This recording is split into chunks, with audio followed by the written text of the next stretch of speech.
അതായത് ക്രൂവിന് വാഷ്റൂം ഇല്ല. അപ്പൊ ഞാൻ എന്ത് ചെയ്യും? ഞാൻ ഒരൊറ്റ അതായത് 150 പേരുണ്ടെങ്കിൽ 50 പേര് കൂട്ടിക്കോ, 50 പേരുണ്ടെന്ന് വിചാരിക്കും ക്രൂവില്. ഈ 50 പേരുണ്ടെങ്കിൽ ഒരാൾക്ക് വേണ്ടി മാത്രമായിട്ട് ആരെങ്കിലും വാഷ്റൂം ഉണ്ടാക്കും. ഇത് ഞാൻ എടുത്ത് മാറ്റി വയ്ക്കുന്ന കണ്ടപ്പോഴേക്കും പുള്ളി പെട്ടെന്ന് വന്നിട്ട് ഈ ചൂല് എൻ്റെ കയ്യിൽ തന്നിട്ട്, അപ്പൊ ഞാൻ വിചാരിച്ചു എന്നെ ഹെൽപ്പ് ചെയ്യാൻ വേണ്ടിയിട്ടാ, വെയിറ്റ് ഉള്ള സാധനമാണല്ലോ. അപ്പൊ പുള്ളി പോയിട്ട് അത് പിടിച്ചടിച്ചിട്ട് നീ അത് ചെയ്താൽ മതി, നിനക്ക് അതായിരിക്കും നല്ലത്. അവർക്ക് കിട്ടുന്ന കാശിന് അവർ ചെയ്തിട്ട് പോകും. പക്ഷെ ഇവിടെ എന്ന് വെച്ച് കഴിഞ്ഞാൽ ഒരു തരം ബന്ധം ഉണ്ടാവുന്നുണ്ട്. ഈ പറയുന്ന പോലെ ആർട്ട് ഡയറക്ടറും പ്രൊഡക്ഷൻ ഡിസൈനറും അവർക്ക് വേണ്ടി വർക്ക് ചെയ്യുന്ന ആളുകളൊക്കെ തമ്മിലൊരു സൗഹൃദം ഉണ്ടാവുന്നു. ആ ഒരു പാട്ടുണ്ട് അതിനകത്ത്, ഒരു ബ്ലാക്ക് ആൻഡ് വൈറ്റ് സോങ് ഉണ്ട് ആ പടത്തിനകത്ത്, 100 Days of Love. ഹൃദയത്തിൻ നിറമയ അതെ ഹൃദയത്തിൻ നിറമയ. അതെ, അത് കേട്ട് കേട്ട് അപ്പൊ അങ്ങനെ രാത്രി ഏതോ ഒരു കട എന്റെ അസോസിയേറ്റ് പോയി തുറപ്പിച്ച് അവിടുന്ന് ഇതിന്റെ മൊത്തം ലേ ഔട്ട് ഞാൻ ഗൂഗിൾ സെർച്ച് ചെയ്ത് സെറ്റ് ചെയ്ത് കൊടുത്ത്, അത് വേറെ പുസ്തകം വാങ്ങിച്ച് അതിന്റെ പുറത്ത് ഒട്ടിച്ച് സെറ്റ് ചെയ്തിട്ട് കൊണ്ടുപോകും. അങ്ങനെ എനിക്ക് നീന്തൽ അറിയില്ല, അതുകൊണ്ട് എന്നെ സ്വിമ്മിംഗ് പൂളിൽ ഇട്ട് കഴിഞ്ഞാൽ ഞാൻ കഷ്ടപ്പെടും എങ്ങനെങ്കിലും ഒരു തുമ്പ് കിട്ടാൻ വേണ്ടി. എങ്ങനെ ഇതൊക്കെ നേരിടണമെന്നോ അതൊന്നും എനിക്ക് അറിയില്ല. ഞാൻ ആദ്യമായിട്ട് വരികയാണ്, 27 or something. അപ്പം ഞാൻ ആദ്യമായിട്ട് ഇവിടെ വരുന്നു. എറണാകുളമേ എനിക്കറിയില്ല. നിങ്ങൾ ഫോറം മോളിൽ പോയിട്ട് ഓണത്തിന്റെ ഡെക്കറേഷൻ കണ്ടിട്ട് ഇതൊക്കെ ആരായിരിക്കും ചെയ്തത് അന്തം വിട്ട് നോക്കിയിട്ടുണ്ടെങ്കിൽ ഇതായിരിക്കുന്നു അദ്ദേഹം. എനിക്ക് എന്താ എന്റെ ഒരു ഓൾഡർ വേർഷൻ എന്റെ ഒരു ഓൾഡർ വേർഷൻ സംസാരിക്കുന്നത് എൽഡർ അത് തന്നെ. ക്യൂരിയസ് ആയിട്ടുള്ള കാര്യങ്ങൾ കേട്ടോണ്ടിരിക്കുക. ഇതേ ക്യൂരിയോസിറ്റി കാരണമാണ് ഞാൻ. അപ്പൊ ഇനി എന്താ ഞാൻ ചോദിക്കേണ്ടത് ചേച്ചി? എനിക്കറിയാൻ പാടില്ല, നീ അല്ലേ ചോദിക്കണ്ടേ? അതെ അതെ, നീ ഹൃദയത്തിൽ നിന്ന് ചോദിക്കുന്ന. ഓ, നിങ്ങൾക്കൊക്കെ മറ്റേ ഇതുള്ള ആൾക്കാരാണല്ലോ. സോറി, ഞാൻ മറന്നുപോയി. ഞങ്ങള് എന്തൊരു എൽഡവേഷനെ കണ്ടുപിടിച്ചു, ഞങ്ങൾ സെറ്റായി. യെസ്.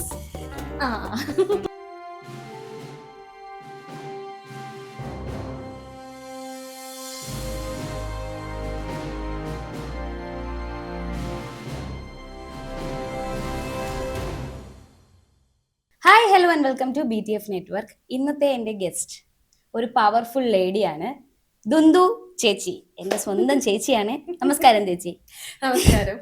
അതെ, ചേച്ചിനെ ഞാൻ പവർഫുൾ ലേഡി എന്നൊക്കെ പറയാൻ കാരണം നമ്മുടെ മെയിൽ ഓറിയന്റഡ് ഒരു ഫീൽഡ് ആണല്ലോ ഫിലിം എന്ന് പറയുന്നത്. അവിടെ ഒരു ആർട്ട് ഡയറക്ടേഴ്സ്, പ്രത്യേകിച്ചും നമ്മൾ കൂടുതലും കേട്ടിട്ടുള്ളത് മെയിൽ നെയിംസ് ആണ്. അവിടെ ഒരു ഫീമെയിൽ നെയിം പവർഫുൾ ആയിട്ടുള്ള ഒരു ആളായിട്ട് എനിക്ക് ഫീൽ ചെയ്തു ദുന്ദു ചേച്ചിനെ. Thank you. അങ്ങനെ അപ്പൊ welcome to the show. Thank you so much. Finally yes, കുറെ നാളായി ഞാൻ പിറകെ നടക്കാൻ തുടങ്ങിയിട്ട്. മടിയായതുകൊണ്ടാണ്, എനിക്ക് നിന്നെ പേടിയായതുകൊണ്ടാ. ആണല്ലേ? എന്നെ പേടിക്കേണ്ട ആവശ്യമുണ്ടോ ചേച്ചി? നീ ഓരോരോ ചോദ്യങ്ങളൊക്കെ ചോദിക്കും എനിക്ക്, അപ്പൊ നീ പേടിയാ. പറഞ്ഞ കുഴപ്പമില്ല. ഞാൻ ഒരു പാവല്ലേ, നമുക്ക് നല്ലത് അറിയാവുന്നില്ല ചേച്ചി. അതാണല്ലോ പേടിയും. ഇന്റർവ്യൂലേക്ക് വരുമ്പോ എന്തൊക്കെയായിരിക്കും ഞാൻ വാരി അറിയുക എന്നുള്ളൊരു ഡൗട്ട് അല്ലേ? അപ്പോ എന്താണ് ചേച്ചിയുടെ ഇപ്പോഴത്തെ കറണ്ട് എന്തൊക്കെയാണ് വർക്ക്സ് ഗോയിങ് ഓൺ? കറന്റ്ലി കുറെ വർക്കിന്റെ ഡിസ്കഷൻസ് നടന്നുകൊണ്ടിരിക്കുന്നുണ്ട്. ഞാനൊന്നും ഫൈനലൈസ് ചെയ്തിട്ടില്ല. അതിന്റെ അർത്ഥം എനിക്ക് ഒരുപാട് വർക്ക് വരുന്നു വന്നിട്ട് ഞാൻ അതിലിങ്ങനെ ചൂസി ആയിട്ട് നിൽക്കണു, അങ്ങനെയല്ല. ഒരുപാട് വർക്കുകൾ ഞാൻ അങ്ങനെ പെർട്ടിക്കുലർലി അങ്ങനെ ഒന്നും നോക്കാതെ, കാരണം ഒരു ബിഗിനർ എന്നുള്ള രീതിയിൽ കഴിഞ്ഞ 10 വർഷമായി. ഇപ്പം ഈ വർഷം 10 വർഷമാകുന്നു. ഞാൻ 2015 ഫസ്റ്റ് സ്റ്റാർട്ട് ചെയ്ത് അസിസ്റ്റന്റ് ആയിട്ട് വർക്ക് സ്റ്റാർട്ട് ചെയ്തത്. അപ്പോൾ ഞാൻ അങ്ങനെ വന്ന ഒട്ടുമിക്ക വർക്കുകളും ഞാൻ ഏറ്റെടുത്ത്, അത് വേറെ ഒന്നും നോക്കിയിട്ടില്ല. പിന്നെ ചിലത് ഫ്രണ്ട്സിന്റെ തന്നെ ആയിരിക്കും, ചിലത് എനിക്ക് രസമുള്ള കഥകളും അങ്ങനെയൊക്കെ ആയിരിക്കും. അങ്ങനെ ഒരുവിധപ്പെട്ട എല്ലാ പടങ്ങളും എനിക്ക് വന്നൊക്കെ ഒരുവിധപ്പെട്ടൊക്കെ എനിക്ക് ക്ലാഷ് ആവുന്നില്ലെങ്കിലൊക്കെ ഞാൻ ചെയ്തിട്ടുണ്ട്. അപ്പൊ ഇപ്പൊ ഒരു സിറ്റുവേഷനിൽ എന്താ വെച്ച് കഴിഞ്ഞാൽ എനിക്കിനി ഒരുപാട് അങ്ങനെ വർക്ക് ചെയ്തു. ഇപ്പൊ എനിക്ക് കുറച്ചും കൂടി അങ്ങനെ നല്ല നല്ല ക്വാളിറ്റി ഉള്ള കുറെ വർക്കുകൾ ചെയ്യണമെന്നും, അതേപോലെ യൂഷ്വലി ഇപ്പോൾ ആർട്ട് ഡയറക്ഷൻസ് എന്ന് പറയുമ്പോൾ, ആർട്ട് ഡയറക്ഷൻ അല്ലെങ്കിൽ പ്രൊഡക്ഷൻ ഡിസൈനിങ് എന്ന് പറയുമ്പോൾ അറിയാലോ എന്താണെന്നുള്ളത്, തനിക്ക് സിനിമ അറിയുന്നല്ലേ. അപ്പോൾ ഒട്ടുമിക്ക സിറ്റുവേഷൻസിലും ചെറിയ ചെറിയ പടങ്ങൾ വരുമ്പോൾ നമ്മൾ അവിടെ ആ ഒരു ഡേ ടു ഡേ കാര്യം സാറ്റിസ്ഫൈ ചെയ്ത് കൊടുക്കുക എന്നുള്ളത് മാത്രമാണ്. എന്താണ് ആവശ്യം അത് ചെയ്തു കൊടുക്കുക എന്നുള്ളത്. അതല്ലാതെ ബിയോണ്ട് ദാറ്റ് ആർട്ട് ഡയറക്ഷന് വലിയൊരു സ്കോപ്പുള്ള ഒരു ഡിപ്പാർട്ട്മെന്റ്. അപ്പൊ ഞാൻ ഇനി അങ്ങനെയുള്ള വർക്കുകൾ ചെയ്യണം എന്നുള്ളതാണ് എൻ്റെ ഇപ്പോഴത്തെ ഒരു ആഗ്രഹം. അത് കാരണം ഞാനിങ്ങനെ നല്ല നല്ല കുറച്ച് വർക്കുകൾ ഇങ്ങനെ ഡിസ്കഷൻസ് നടക്കുന്നുണ്ട്. പക്ഷെ അത് വലിയ വലിയ വർക്കുകളാകുമ്പോൾ അല്ലെങ്കിൽ നല്ല നല്ല വർക്കുകളാകുമ്പോൾ അത് കുറച്ച് സമയം എടുക്കും. പ്രൊഡക്ഷൻ ഒക്കെ ഓണായി വരാനും, ഇനി പ്രൊഡ്യൂസർ ഉണ്ടായി കഴിഞ്ഞാലും ഈ ആക്ടേഴ്സിന്റെ ഡേറ്റ് കിട്ടാനും അങ്ങനെയൊക്കെ. പിന്നെ അതേപോലെ പ്രീ പ്രൊഡക്ഷനും കുറെ അധികം ടൈം ഒക്കെ ഉണ്ട്. അപ്പൊ അങ്ങനെയുള്ള വർക്കുകൾ ചെയ്യണം എന്ന് ഒരുപാട് ആഗ്രഹമുണ്ട്. ഞാൻ അതിനു വേണ്ടി ഇങ്ങനെ വെയിറ്റ് ചെയ്യാം. ചേച്ചിയുടെ നോട്ടബിൾ വർക്ക്സ് നോക്കുകയാണെങ്കിൽ ഓപ്പറേഷൻ ജാവ, ലില്ലി ഒക്കെയാണ് അല്ലെ? ഓപ്പറേഷൻ ജാവ എനിക്ക് തോന്നുന്നു ഫുൾ സെറ്റ് ആയിരുന്നു എന്നാണ് ഞാൻ കേട്ടത്. ഒട്ടുമിക്കതും, അതായത് ഇതിനകത്ത് മെയിൻ ലൊക്കേഷൻ ആ സൈബർ സെല്ലാണ്. അതൊരു നമ്മളൊരു മീഡിയ അക്കാഡമിയിൽ പോയിട്ട് അവിടെ ആണ് ആ ഓഫീസും മറ്റു കാര്യങ്ങളൊക്കെ സെറ്റ് ചെയ്തത്. അതിന് ഒരുപാട് ചീറ്റിംഗ് ഒക്കെ ചെയ്യേണ്ടി വന്നിട്ടുണ്ടായിരുന്നു. ചില ഓഫീസ് റൂംസ് വേറൊരു സ്ഥലത്തായിരുന്നു, പക്ഷെ നമ്മളത് ജോഗ്രഫിക്കലി അത് അങ്ങനെ ആക്കാൻ വേണ്ടിയിട്ടുള്ള ശ്രമമൊക്കെ നടത്തിയിട്ടുണ്ടായിരുന്നു. പിന്നെ അതിനുവേണ്ടി ഒരുപാട് പ്രീ പ്രൊഡക്ഷനിലും നമ്മൾ വെയിറ്റ് ചെയ്തിട്ട് വെച്ചാൽ കുറെ ഇരുന്നിട്ടാണ് ചെയ്തത്. അതായത് വെറുതെ കുറെ നമ്മുടെ ഇമാജിനേഷനിലുള്ള ഒരു സൈബർ സെല്ലിനെയോ അല്ലെങ്കിൽ സൈബർ ഓഫീസിനെയോ നമ്മൾ സെറ്റ് ചെയ്യല്ല ചെയ്തത്. ആ സമയത്ത് നമ്മുടെ സുഭാഷ് ബോസ് പാർക്കിന്റെ ഓപ്പോസിറ്റ് ആയിരുന്നു സൈബർ സെല്ലിന്റെ ഒരു ഓഫീസ് ഉണ്ടായിരുന്നത്. അപ്പൊ അവിടെ നമുക്ക് പോയി ഫോട്ടോസ് ഒന്നും എടുക്കാൻ പറ്റില്ല. ചെല്ലുക, നമ്മൾ നോക്കി കണ്ട് മനസ്സിലാക്കുക, ഡീറ്റെയിൽസ് എന്തെങ്കിലും വേണമെങ്കിൽ അവരോട് ചോദിക്കുക. അവർ ഭയങ്കര ഹെൽപ്ഫുൾ ആയിരുന്നു അവിടുത്തെ എല്ലാ ഓഫീസേഴ്സും. അപ്പൊ അവരുടെ അടുത്ത് ഓരോന്ന് ചോദിച്ചിട്ട് നിങ്ങൾ ഇത് ചെയ്യുമ്പോൾ എന്ത് ചെയ്യും, അല്ലെങ്കിൽ ഇങ്ങനെയുള്ള ഒരു സിറ്റുവേഷൻ വന്നാൽ എന്ത് ചെയ്യും, അങ്ങനെയൊക്കെ കുറെ ചോദിക്കുകയൊക്കെ ചെയ്ത് അങ്ങനെയാണ്. അതായത് ഒരു സമയം 3 പേർക്ക് മാത്രമേ അതിനകത്ത് കയറാൻ പറ്റുള്ളൂ. കാരണം അത് കംപ്ലീറ്റ്ലി സെക്യൂർഡ് ആയിട്ടുള്ള ഒരു, കാരണം ചെറിയ എന്തെങ്കിലും ഒരു മാനിപ്പുലേഷൻ വന്നു കഴിഞ്ഞാൽ പോലും ആ എൻറ്റയർ ഓഫീസിനെ താറുമാറാക്കാൻ പറ്റുമല്ലോ. അപ്പോൾ അതുകൊണ്ട് വളരെ കെയർഫുൾ ആയിട്ട് നമ്മൾ ഫോണൊന്നും എടുക്കരുത്, അങ്ങനെയൊക്കെയുള്ള രീതിയിൽ കയറി അകത്തൊക്കെ പോയി നോക്കി കണ്ട് അങ്ങനെ മനസ്സിലാക്കിയതിന് ശേഷമാണ് അത് ഡിസൈൻ ചെയ്തത്. അല്ലാതെ ഒരു എന്താ നമുക്ക് ഒരു മനസ്സിൽ തോന്നുന്ന ഒരു ഡിസൈൻ അല്ലായിരുന്നു. റെഫറൻസ് പ്രോപ്പർലി എടുത്ത് ആണ് ചെയ്തത്. അപ്പോ അതിന് ഒരുപാട് നമ്മൾ കുറെ വർക്ക് ചെയ്തിട്ടുണ്ടായിരുന്നു. പിന്നെ അതേപോലെ ഒരുപാട് കമ്മ്യൂണിക്കേഷൻ വേണ്ടി വന്നിരുന്നു. നമുക്കൊരു ഡിസ്കഷൻ ഉണ്ടാവണമല്ലോ എപ്പോഴും. ഡയറക്ടർക്ക് ഒരു വിഷൻ ആയിരിക്കും, സിനിമറ്റോഗ്രാഫറിന് വേറെ ഒന്നായിരിക്കും. അപ്പോൾ എല്ലാവരുടെയും വിഷൻ ഒരുമിച്ച് വരണം. അതിന്റെ ഒപ്പം അത് ആ ഒരു സ്ക്രിപ്റ്റിനോട് നീതി പുലർത്തണം. അപ്പൊ അങ്ങനെയാണ് ഡിസൈൻ ചെയ്തെടുത്തത്. പിന്നെ അതേപോലെ അതിനകത്ത് കുറെ ഏരിയ കോയമ്പത്തൂരിൽ നമ്മൾ ഷൂട്ട് ചെയ്തിട്ടുണ്ടായിരുന്നു. അതേപോലെ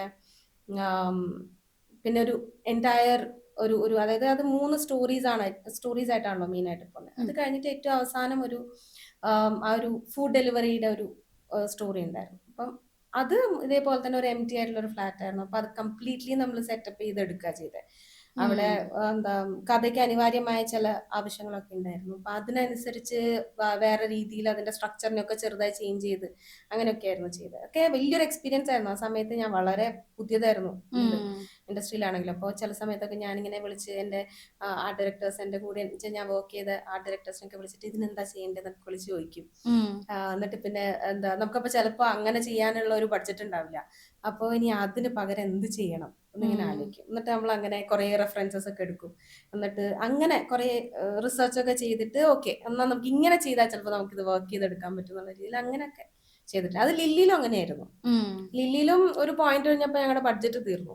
അതായത് കുറെ പ്ലാൻ ചെയ്ത പോലെ ആയിരുന്നില്ല ഷൂട്ട് നടന്നത്. അപ്പോൾ ഇനീഷ്യലി വെച്ചാൽ ആർട്ടിന്റെ ബഡ്ജറ്റ് തീർന്നു എന്നുള്ളതല്ല, എൻറ്റയർ ഫിലിമിന്റെ തന്നെ ബഡ്ജറ്റ് തീരുന്ന ഒരു അവസ്ഥയിലോട്ടേക്ക് വന്നു. അപ്പൊ നമുക്കൊന്നുമില്ല, ഇനി ആർട്ടിനൊന്നും ചെലവാക്കാനൊന്നുമില്ല. ആർട്ടിന് പറഞ്ഞ എമൗണ്ട് പോലും തരാൻ പറ്റാത്ത ഒരു സിറ്റുവേഷൻ വന്നപ്പോൾ ഞങ്ങള് കുറെ ഇന്നോവേറ്റ് ചെയ്തിട്ട് കാടും പടലൊക്കെ വലിച്ച് പറിച്ചെടുത്തോണ്ട് വന്നിട്ട് അതിനൊക്കെ അരച്ച് കലക്കി ബ്ലെൻഡ് ചെയ്തിട്ട് അങ്ങനെയൊക്കെ പെയിന്റ് ഉണ്ടാക്കിയ സിറ്റുവേഷൻ ഉണ്ടായിരുന്നു. പെയിന്റ് വാങ്ങിയാൻ കാശില്ല.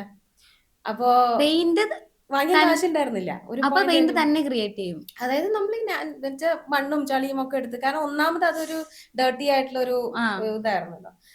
ലാസ്റ്റ് സീനിന്റെ കാര്യമാണ് ലാസ്റ്റ്, അതായത് ഈ ലില്ലിനെ കൊണ്ടുവന്നിട്ട് ക്യാപ്റ്റിവേറ്റ് ചെയ്ത് വെക്കുന്ന ആ ഒരു സ്ഥലം ഉണ്ടല്ലോ, അതൊരു പെർട്ടിക്കുലർ ഏരിയയിൽ ആണ് നമ്മൾ സെറ്റ് ചെയ്തത്. അത് കഴിഞ്ഞിട്ട് ഈ ലില്ലി ഇറങ്ങി ഓടി രക്ഷപ്പെടുകയും അതേപോലെ അവളെ എല്ലാവരുടെ അടുത്തും ആ റിവെഞ്ച് കാണിക്കുന്ന ആ ഒരു പോർഷൻസ് ഉണ്ടല്ലോ, അത് കംപ്ലീറ്റ്ലി മറ്റൊരു ലൊക്കേഷനിലായിരുന്നു. അപ്പൊ ഇത് രണ്ടിനെയും മാച്ച് ചെയ്യണം. അപ്പൊ അത് ചെയ്യാൻ വേണ്ടിയിട്ട് ഒരു പോയിന്റ് കഴിഞ്ഞപ്പോഴത്തേക്ക് നമുക്ക് ഇന്നോവേഷൻസ് ഭയങ്കരമായിട്ട് ഇന്നോവേറ്റ് ചെയ്യേണ്ടി വന്നു. ആ ഭാഗത്ത് തന്നെയുള്ള ചളിയും അതും ഇതും ചാണകവും ഒക്കെ കൂടി കലക്കി വാരി എറിഞ്ഞ് അങ്ങനെയൊക്കെ കുറെ ചെയ്യണം. അതിന് പക്ഷെ എന്റെ ആർട്ടിലെ അന്ന് ടീമിൽ എല്ലാവരും ഭയങ്കര സ്പോർട്സ്മാൻ സ്പിരിറ്റിൽ അതൊക്കെ എടുത്ത്. യൂഷ്വലി അതൊക്കെ ഭയങ്കര ബുദ്ധിമുട്ട്. അവർ പറയില്ല നമുക്ക് നമ്മുടെ റിസോഴ്സസ് ഒന്നും തന്നില്ല, അങ്ങനെയൊന്നും ചെയ്യാൻ നമുക്കൊന്നും ഉണ്ടായിരുന്നില്ല, ചെയ്യാൻ പറ്റില്ല. ഇന്നൊക്കെ അങ്ങനെ ആണെങ്കിൽ അങ്ങനെ പറയും, വർക്ക് ചെയ്യാൻ പറ്റില്ല എന്നൊക്കെ പറയും.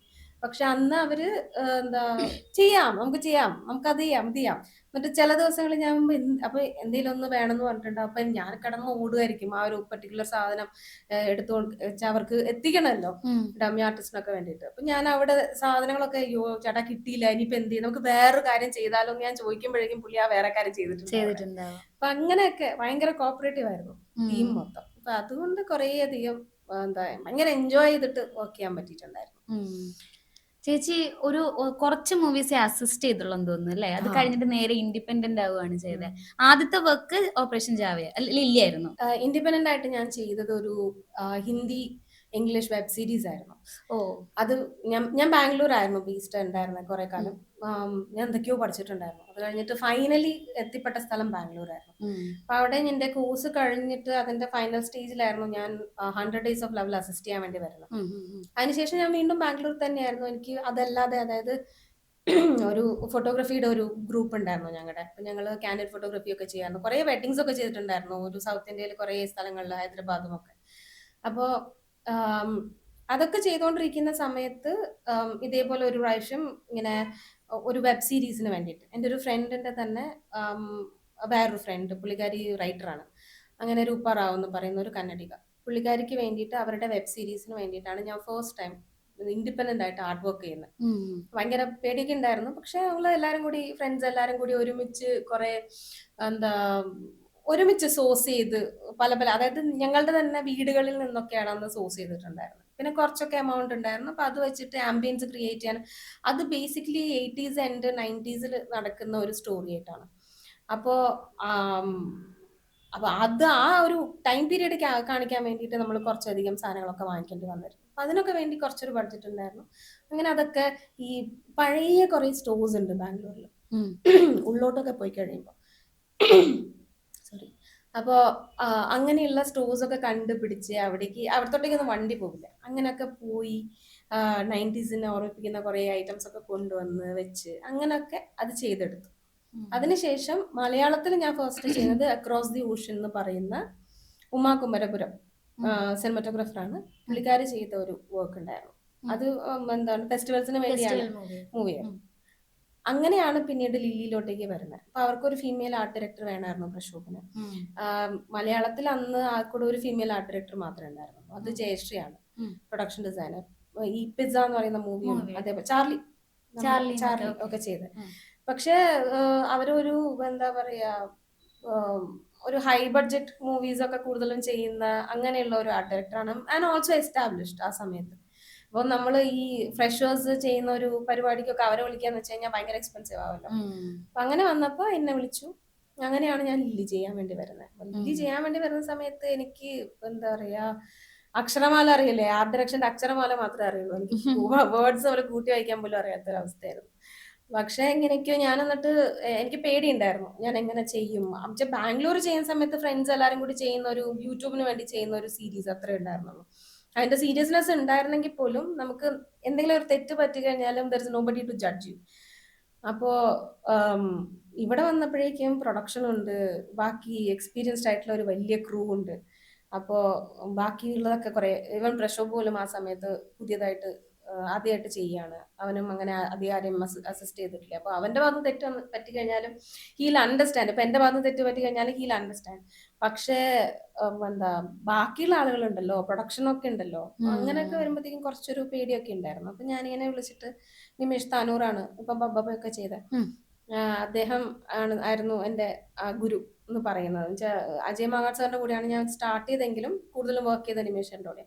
അപ്പൊ നിമേഷനെ വിളിച്ചിട്ട് ഞാൻ ഇങ്ങനെ ചോദിച്ചു, ഞാൻ എന്താ ചെയ്യണ്ടേ, ഞാൻ ചെയ്യണോ എന്നിട്ട് പോലെ, നീ ചെയ്യണോ വേണ്ടോ എന്നുള്ള കൺഫ്യൂഷനിൽ നിൽക്കേണ്ട കാര്യമില്ല. എന്തായാലും ഒരു ദിവസം നീ ചെയ്യുന്ന ദിവസം നീ ആദ്യമായിട്ട് ചെയ്യുന്ന തന്നെയായിരിക്കും. അതുകൊണ്ട് ചെയ്തോ, ഇങ്ങനെയാണല്ലോ പഠിക്കുക, എല്ലാം അറിഞ്ഞിട്ടൊന്നുമല്ലല്ലോ എല്ലാരും എല്ലാം ചെയ്യുന്നത്. അങ്ങനെ ഒരു ധൈര്യത്തിൽ അങ്ങ് തുടങ്ങി. അതായിരുന്നു ഒരു ധൈര്യം എന്ന് പറയുന്നത്. കാരണം നമ്മൾ ഇൻഡിപെൻഡന്റ് ആയിട്ട് ഒരു വർക്കിലേക്ക് ഇറങ്ങുമ്പോഴത്തേക്ക് ആദ്യം ഉണ്ടാവുന്നത്, ഇപ്പൊ ചേച്ചി പറഞ്ഞ പോലെ എല്ലാം ഇപ്പം ചിലർക്കുണ്ട്, നമുക്ക് എല്ലാം അറിയാമെങ്കിൽ പോലും ടെൻഷൻ ആയിരിക്കും, ഒരു ധൈര്യം കാണത്തില്ല. ഇന്നും അത് തന്നെയാണ്. ഇന്നും ഒരു പടം തുടങ്ങുന്നതിന്റെ ആദ്യത്തെ പടം തുടങ്ങാൻ വേണ്ടി പോകുന്നതിന് തൊട്ട് മുന്നേ ഉള്ള ഒരു 5 ദിവസം എനിക്ക് പെടപ്പാ, എനിക്ക് കൈകാലൊക്കെ വിറയ്ക്കും. ഞാൻ ഈശ്വര, ഇത് ഞാൻ ചെയ്യണോ, ഞാൻ അയ്യോ ചെയ്തു തീർക്കാൻ പറ്റുമോ ഈശ്വര, 30 ദിവസം, അയ്യോ 42 ദിവസം എന്നെ കൊണ്ട് പറ്റുമോ, അങ്ങനെയുള്ളൊരു തോട്ട് എപ്പോഴും വരും. പക്ഷെ സ്റ്റാർട്ട് ചെയ്ത് കഴിഞ്ഞാൽ പിന്നെ നമ്മൾ ആ ഒരു ഇതിൽ അങ്ങേ പോകും. അത് എന്ത് തുടങ്ങുമ്പോഴും എനിക്ക് തോന്നുന്നു, ക്രിയേറ്റീവ് ആയിട്ടുള്ള എന്ത് തുടങ്ങുമ്പോഴും ആ ഒരു സ്ട്രെസ് എനിക്ക് മാത്രമല്ല, എനിക്കൊന്ന് ഏതൊരു ആർട്ടിസ്റ്റിനും അത് ഉണ്ടാവുമായിരിക്കും എന്ന് എനിക്ക് തോന്നുന്നു. ഇപ്പോ ഞാൻ ഇപ്പം ബേസിക്കലി ഞാൻ ആർട്ട് പഠിച്ചിട്ട് വന്ന ഒരാളല്ല. ഞാൻ പെയിന്റിങ്സ് ചെയ്യും, ഞാൻ ആർട്ട് വർക്ക് ചെയ്യും, ഒക്കെ ചെയ്യുന്നത് ട്രയൽ ആൻഡ് എറർ ചെയ്തിട്ടാണ് ഞാൻ ചെയ്യുന്നത്. ഞാൻ പഠിച്ചു വന്ന ഒരാളല്ല. അപ്പോ ബേസിക്സ് ഒക്കെ നമ്മൾ ഗ്രാഫിക് ഡിസൈനിങ് ഒക്കെ പഠിക്കുന്ന സമയത്ത് കുറച്ചൊക്കെ പഠിക്കുന്നുണ്ടെങ്കിലും ഇരുന്ന് ഒരു ആർട്ടിസ്റ്റ് അല്ലെങ്കിൽ ഒരു ഈ BF ഒക്കെ ചെയ്ത ഒരു ആർട്ടിസ്റ്റിന്റെ അത്രയും എനിക്ക് ചെയ്യാൻ പറ്റില്ല. അപ്പൊ നമ്മള് പെയിന്റ് എടുത്ത് ചെയ്യുന്ന സമയത്ത് വീണ്ടും ട്രയൽ ആൻഡ് എറർ ആണ് ഓരോ പ്രാവശ്യം ചെയ്യുമ്പോൾ. അപ്പൊ ഓരോ പെയിന്റിങ് ചെയ്യുന്നതിന് തൊട്ട് മുന്നേ എനിക്ക് വേറെ വരാറുണ്ട്, അതുണ്ടാവും പൊതുവെ. പിന്നെ എനിക്ക് എന്താ ഒരു ലൈക് ലില്ലി ചെയ്യുന്നതിന് തൊട്ട് മുന്നേ ഉണ്ടായിരുന്ന ഒരു എക്സ്പീരിയൻസ് എന്ന് പറയുന്നത് ആഡ് ഫിലിംസ് ചെയ്തിട്ടുണ്ടായിരുന്നു.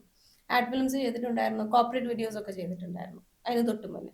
അപ്പോൾ പിന്നെ അതേപോലെ ഞാൻ പറഞ്ഞില്ല കാൻഡിഡ് വെഡിങ്സ് ചെയ്തിട്ടുണ്ടായിരുന്നു. അപ്പോൾ നമ്മൾ യൂഷ്വലി ഉള്ള ഡെക്കോർ ആയിരിക്കില്ല നമ്മൾ ഒരു കാൻഡിഡ് വെഡിങ് ഷൂട്ട് ചെയ്യുന്ന സമയത്ത് നമ്മളായിട്ട് കുറെ അധികം അതിനകത്തോട്ടേക്ക് ആഡ് ചെയ്യും. ഇവൻ ദോ നമ്മൾ കാൻഡിഡ് എന്ന് പറയുമ്പോഴും കാൻഡിഡ് അല്ലല്ലോ.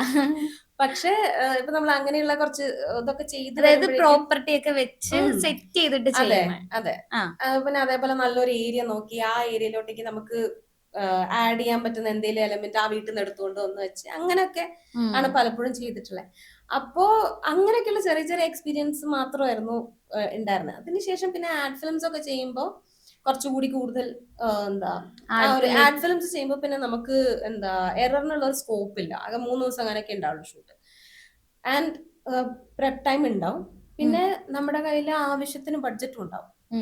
അപ്പോ നമുക്കിപ്പം ഈവൻ ദോ ഇപ്പൊ നമുക്കിപ്പോ പറയാണ് നമ്മളിപ്പോ ഒരു ഫ്ലോർ സെറ്റ് ചെയ്യുകയാണെങ്കിൽ ആ ഫ്ലോർ സെറ്റ് ചെയ്യുന്ന സമയത്ത് നമുക്ക് ബഡ്ജറ്റ് ഭയങ്കര കുറവാണെങ്കിൽ അത്രയും ലിമിറ്റഡ് ആയിട്ടുള്ള പ്രോപ്പർട്ടീസ് മാത്രമേ നമുക്ക് എടുക്കാൻ പറ്റുള്ളൂ. അപ്പൊ നമ്മളിങ്ങനെ ആലോചിച്ച് ഓരോന്നും തമ്മിൽ മാച്ച് ആവോ എന്നൊക്കെ വിചാരിച്ചിട്ടായിരിക്കും നമ്മൾ ചെയ്യുക.